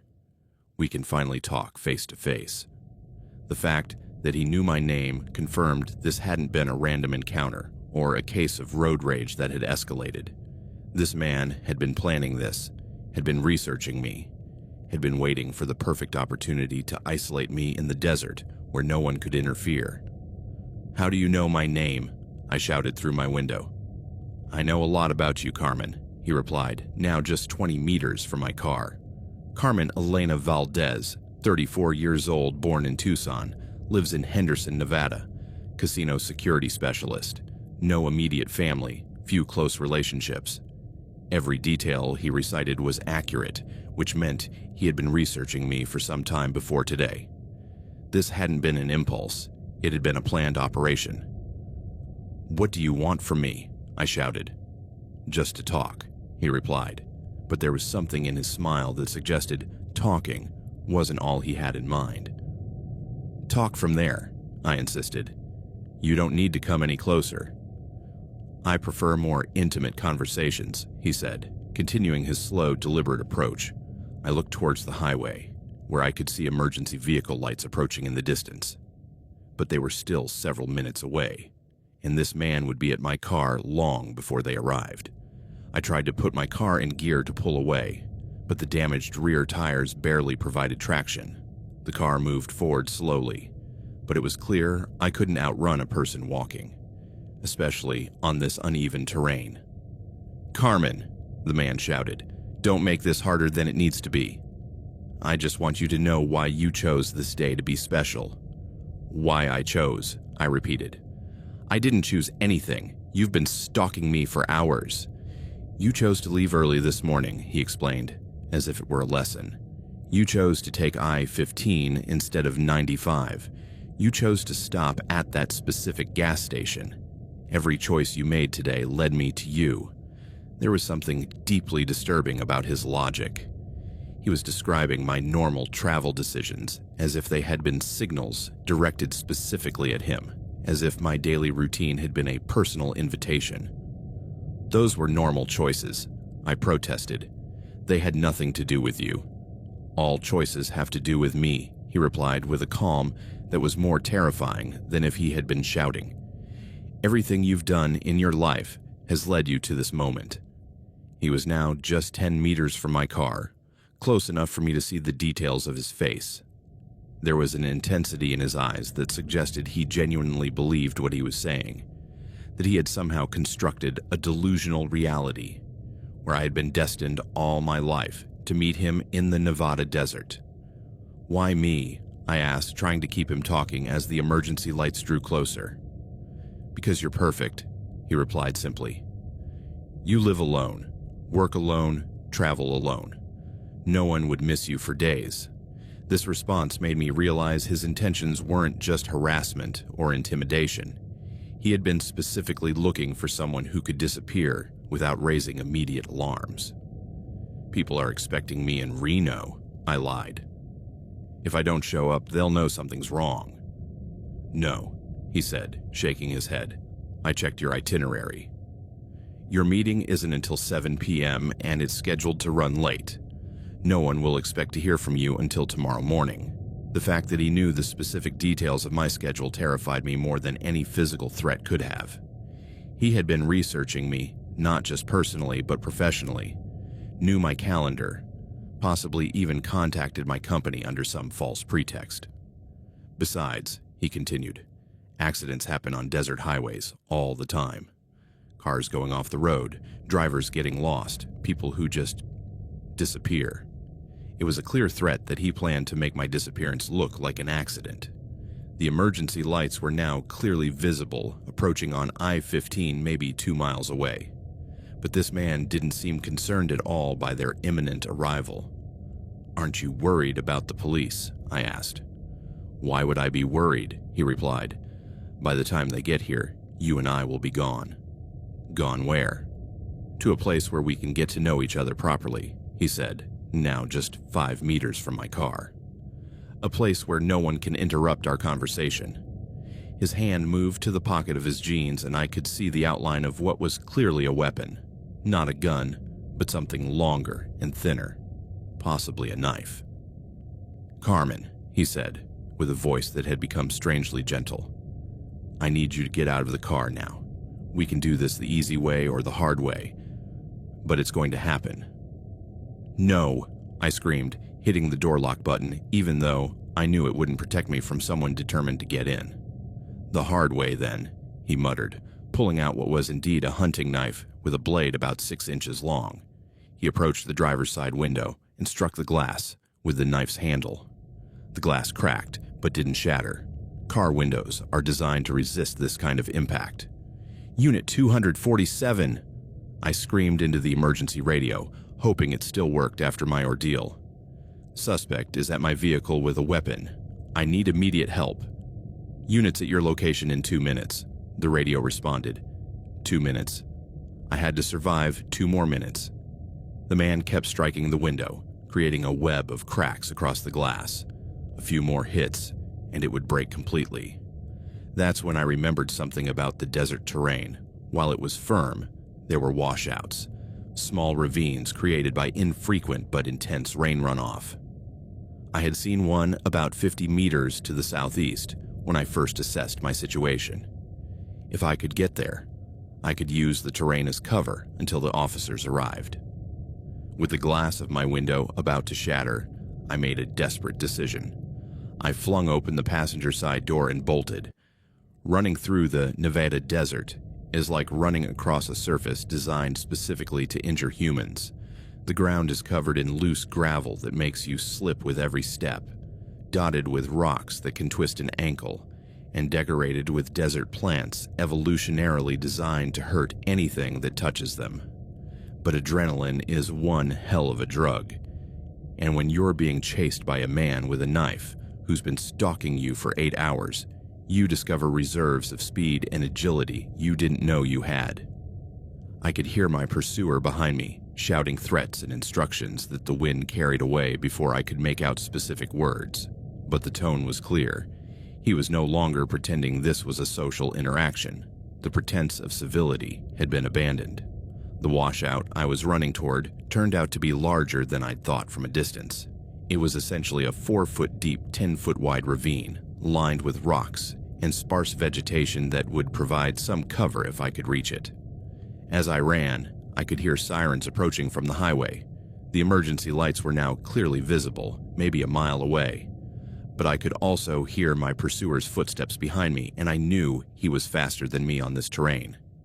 "Carmen," he shouted. "You're just making this worse for yourself." I didn't dare look back, but from the sound of his voice, he was closing the distance between us. The washout was now just 20 meters away, but 20 meters can be an eternity when someone's chasing you with a weapon. At 10 meters from the ravine, I could hear he was right behind me. His heavy breathing was audible over the sound of our footsteps. At 5 meters, I felt something brush the back of my shirt, probably his outstretched hand trying to grab me. I jumped. It wasn't a particularly graceful or athletic leap, but adrenaline gave me enough distance to clear the edge of the washout and land heavily on the sandy bottom. The impact knocked the air out of my lungs and sent waves of pain through my knees, but I was alive and temporarily out of my pursuer's immediate reach. I looked up to see the man standing at the edge of the ravine, staring down at me with an expression of frustration and anger. "This is ridiculous, Carmen," he shouted. "You can't hide down there forever." He was right, of course. The washout provided temporary cover, but it wasn't a long-term solution. And if he decided to jump down too, we'd be back where we started, except now at the bottom of a ravine instead of on the desert surface. But the cover gave me time to assess my options and hear the sirens getting closer. They were definitely nearer now, maybe just minutes from reaching the highway near where we'd gone off. "Unit 247, I shouted into the radio, hoping it still worked after my jump into the ravine. "I've escaped the vehicle. I'm hiding in a washout about 100 meters southeast of where I went off the road. Suspect is armed with a knife." "Received. 247. Stay hidden. Units establishing perimeter." Now, from my position at the bottom of the washout, I could see more evidence of what this place really was. The ravine floor wasn't just covered in natural sand and rocks.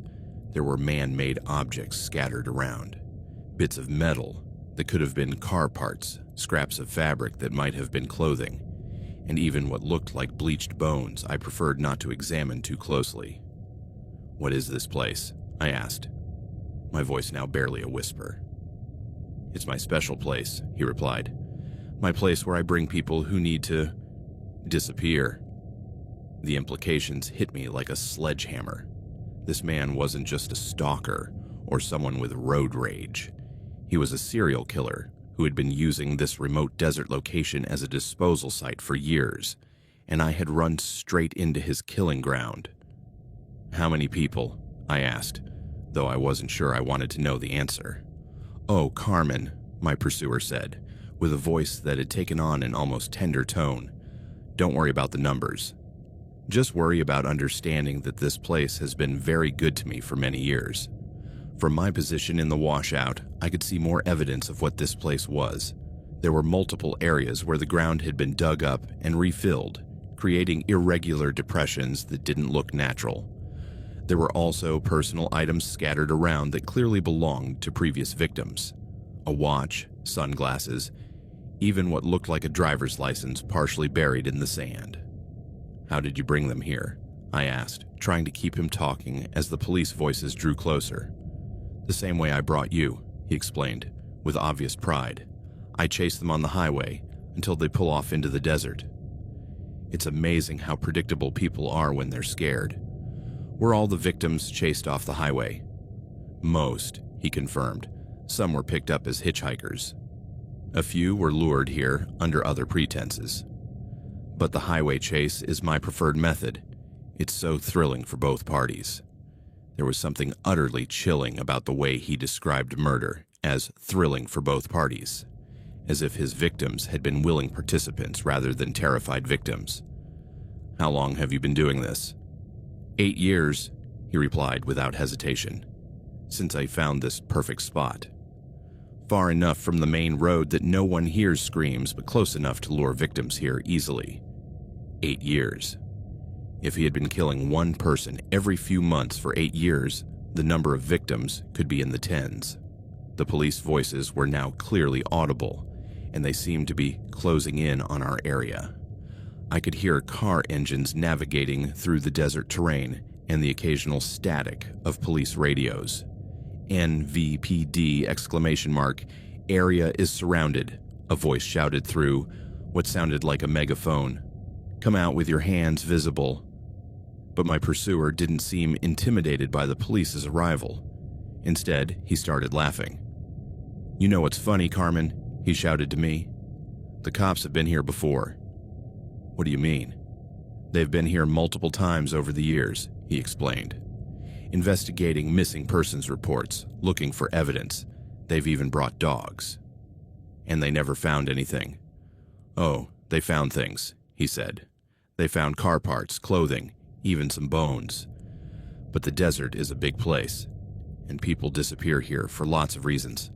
Accidents, dehydration, people just getting lost. They never connected it to you." "Why would they?" he asked with chilling logic. "I'm just a driver who happened to be in the area when people decided to go off the road. No evidence I forced them to do anything. It was a diabolically clever strategy. By using highway pursuit to force victims to voluntarily leave the highway, he had created a scenario where he could claim any subsequent harm was the result of the victims' poor decisions, not his criminal actions. "Unit 247, a voice shouted from above the ravine. "Are you okay?" "I'm okay," I shouted back. "The suspect is up there. He's armed with a knife." "Sir," the police voice shouted, clearly addressing my pursuer, "I need you to step away from the ravine and keep your hands where we can see them." "Of course, officer," my pursuer replied, with a cordiality that was utterly surreal given the circumstances. "I was just trying to help the lady who fell in the hole." His ability to instantly shift from threatening serial killer to helpful, concerned citizen was deeply disturbing. It suggested a level of emotional control and manipulation that had been honed through years of practice. "Sir, step away from the area immediately," the police voice repeated. "Of course," he replied cheerfully, but I could hear he was moving toward one specific side of the ravine, not away from it. That's when I realized what he was doing. He wasn't looking for a way to get to me. He was looking for a way to escape. This washout likely extended for miles through the desert, connecting to other drainage systems and forming a network of natural ravines that someone familiar with the area could use to avoid detection from above. "He's going to escape," I shouted upward. "He knows these ravines. He's got a planned escape route." I immediately heard increased activity above, more voices, running footsteps, and the sound of equipment being deployed. But my pursuer had moved out of my line of sight, and I could hear his footsteps moving rapidly through the ravine system toward what I presumed was an exit he had used before. "Carmen," he shouted from a distance, his voice now fading, but still audible. "This doesn't end here. I'll see you again." And then he was gone. It took another 15 minutes for the officers to find a safe way to reach me at the bottom of the washout. When they were finally lowered down with ropes, I was shaking uncontrollably, not just from shock, but from the realization of how close I had come to becoming the next victim in what was clearly a well-established serial killing site. The first officer to reach me was Detective Lisa Warren from the Las Vegas Metropolitan Police Department, who had been called in specifically because of the nature of the apparent crimes. "Are you injured?" Warren asked as she assessed my condition. "Not physically," I replied. "But Detective, this place, there's evidence of multiple victims here."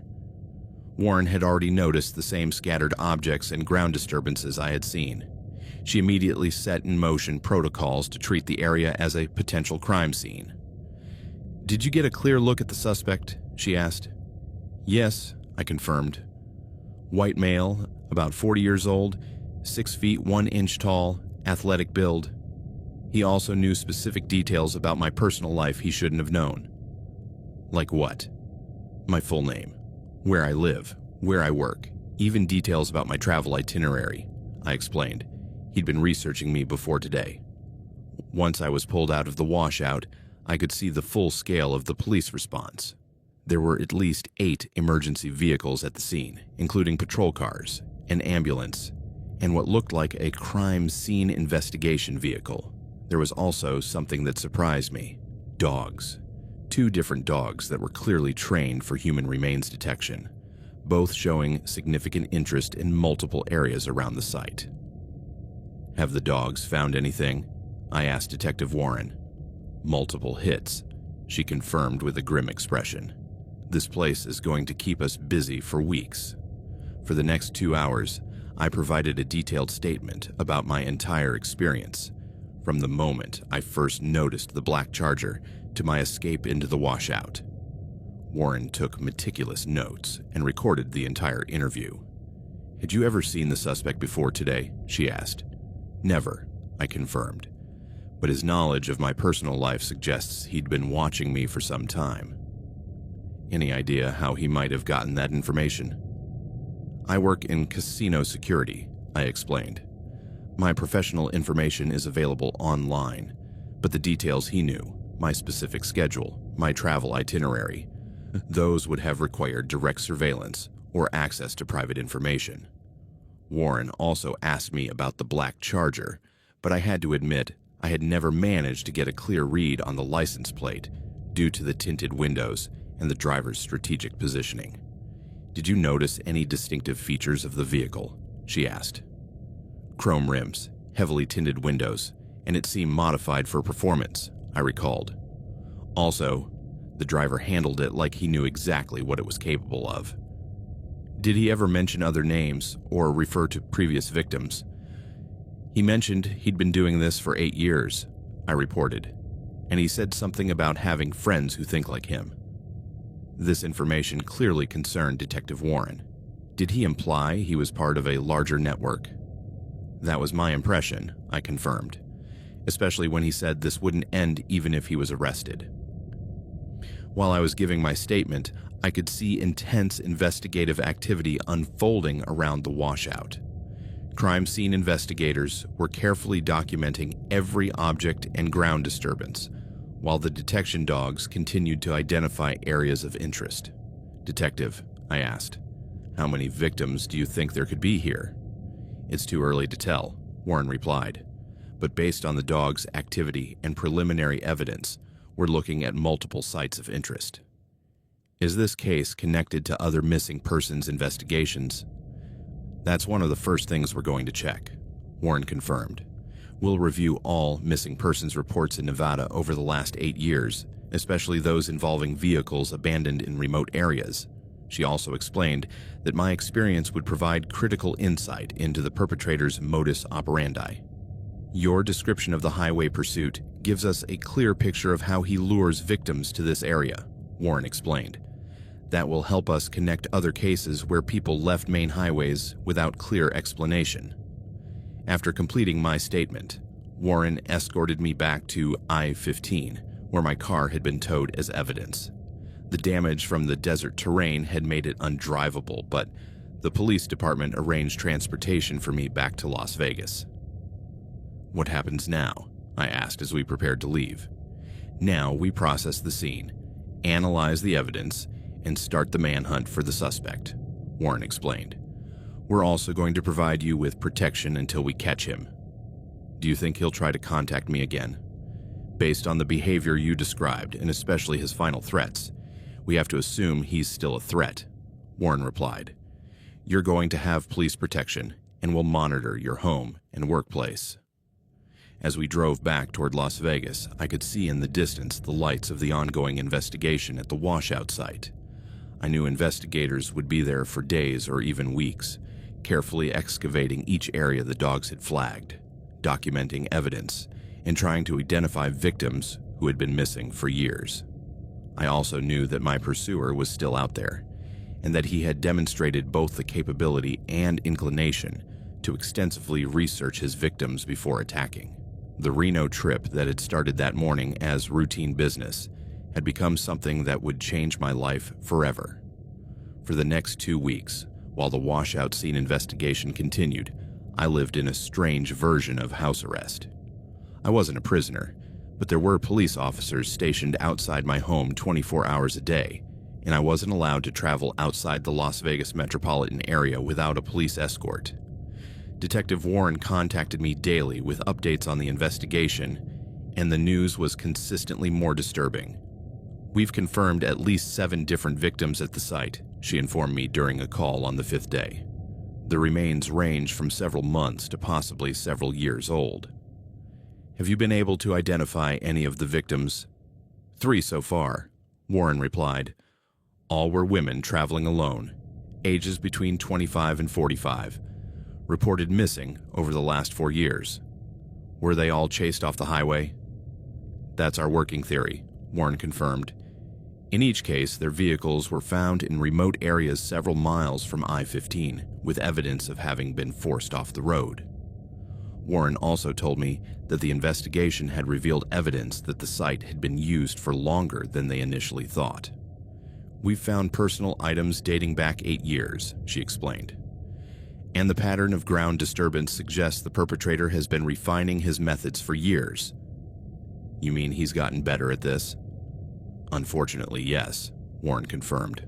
"The most recent victims show evidence of more sophisticated techniques.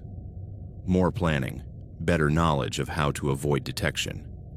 The investigation had also uncovered potential connections to unsolved cases in other states. We've identified similar patterns in southern Nevada, Arizona, and California, Warren told me. Always in remote desert areas, always involving highway pursuit, always victims who were traveling alone. How many victims total? If our suspicions are correct, we could be looking at over 20 victims over an 8-year period, Warren replied. But what disturbed me most was the implication of my pursuer's final threat about having friends who think like him. Have you found evidence of multiple perpetrators? I asked. We're investigating that possibility, Warren replied carefully. Some of the cases in other states show variations in the modus operandi that suggest different individuals, but with similar methods. A network? It's too early to confirm, Warren said, but it's a possibility we're taking very seriously. During the second week of the investigation, Warren contacted me with news I had been both hoping for and dreading. We've identified the suspect, she announced. Have you caught him? Not yet, she admitted, but we know who he is. Warren explained that they had used my detailed description along with scene evidence to create a profile that they matched against databases of known offenders.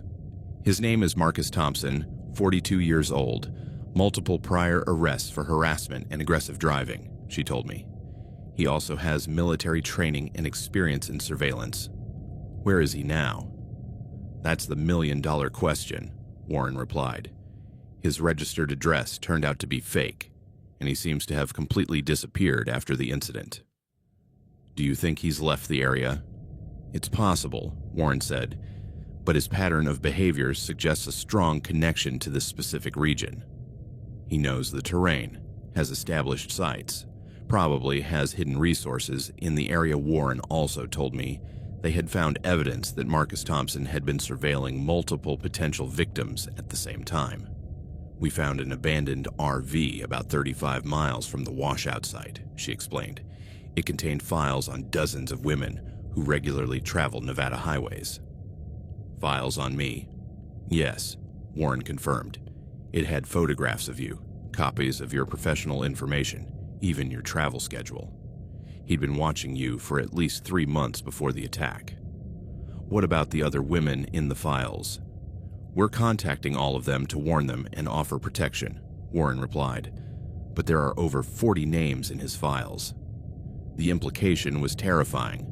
Marcus Thompson had been building a database of potential victims, studying their patterns, waiting for the perfect opportunities to strike. Also, Warren continued, we found evidence of communication with at least 3 other individuals who seemed to be involved in similar activities. A network of serial killers, a network of predators sharing information and techniques, Warren confirmed, possibly coordinating to avoid detection and maximize victims. This revelation made me realize that my experience hadn't been an isolated incident, but part of a larger, more organized operation than I had imagined. How serious is the ongoing danger to me? I asked. Very serious, Warren admitted. His files showed a level of obsession specifically with you that goes beyond his other targets, and the nature of your escape suggests he had contingency plans for this kind of situation. Contingency plans? Multiple identities, hidden financial resources, pre-established safe locations, Warren explained. This wasn't an amateur, Carmen. This was someone who'd been preparing for a long career in this. I write this from my new home in a city I won't name, under a name I legally chose after months of bureaucratic process.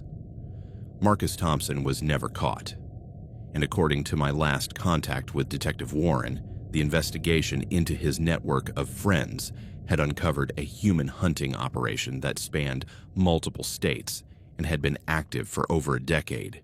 18 victims were ultimately identified at the washout site, with dates of death ranging from 8 years ago to as recent as 2 weeks before my encounter with Thompson.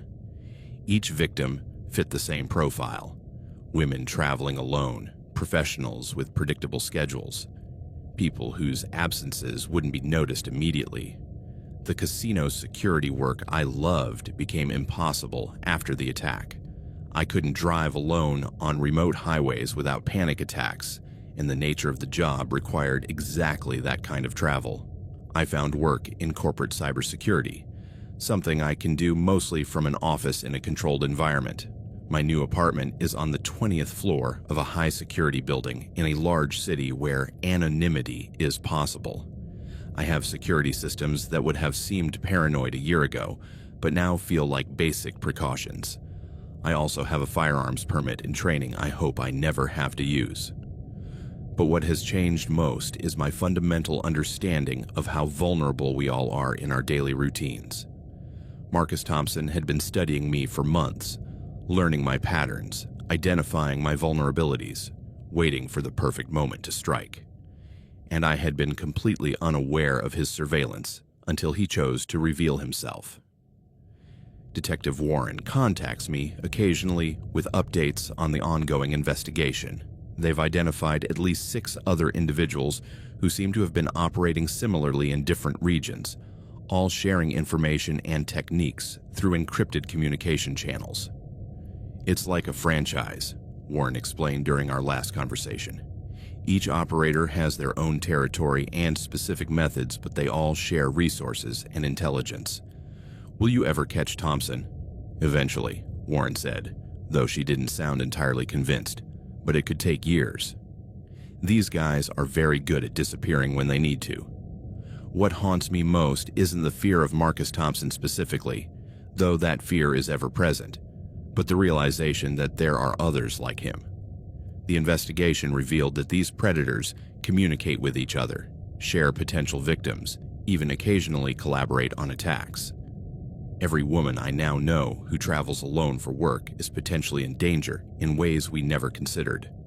Every predictable routine, every regular travel pattern, every moment of vulnerability on remote highways is an opportunity for someone who has made a career of hunting people. I write this as a warning, but also as a testament to survival. It is possible to escape this kind of predator, but it requires recognizing the signs early, trusting your instincts, and understanding that some people truly see other human beings as prey. Marcus Thompson's black Charger was never found. It was probably destroyed or is hidden somewhere, waiting to be used again when he or one of his friends decides it's time to hunt once more. But I know he's out there, somewhere, maybe studying his next victim right now, learning schedules, identifying vulnerabilities, planning the perfect moment to turn someone's routine drive into a nightmare. Sometimes when I'm driving in my new city, I see a car that seems to be following me, and my heart races with the possibility that Marcus Thompson has found me. But then the car takes a different turn, and I remind myself that paranoia is the price of survival. The highway can be a dangerous place, not just because of accidents or mechanical failures, but because of the people who use it as their hunting ground. And until we're able to identify and stop these networks of predators, everyone who travels alone is potentially at risk. Trust your instincts. If you feel like you're being followed, you probably are. If something feels wrong, it probably is. And if you ever find yourself being chased by a stranger on a remote highway, remember that their goal is to isolate you where you can't call for help. Don't let that happen. Fight for every mile of road, every second of time, every chance to reach safety. Because once they get you away from civilization, once they have you where no one can hear your screams, the chances of survival drop dramatically. I survived 18 hours of pure terror, but I know not everyone has been so lucky. And I know that Marcus Thompson and his friends are still out there, waiting for the next woman who makes the mistake of traveling alone on the endless highways of the American desert.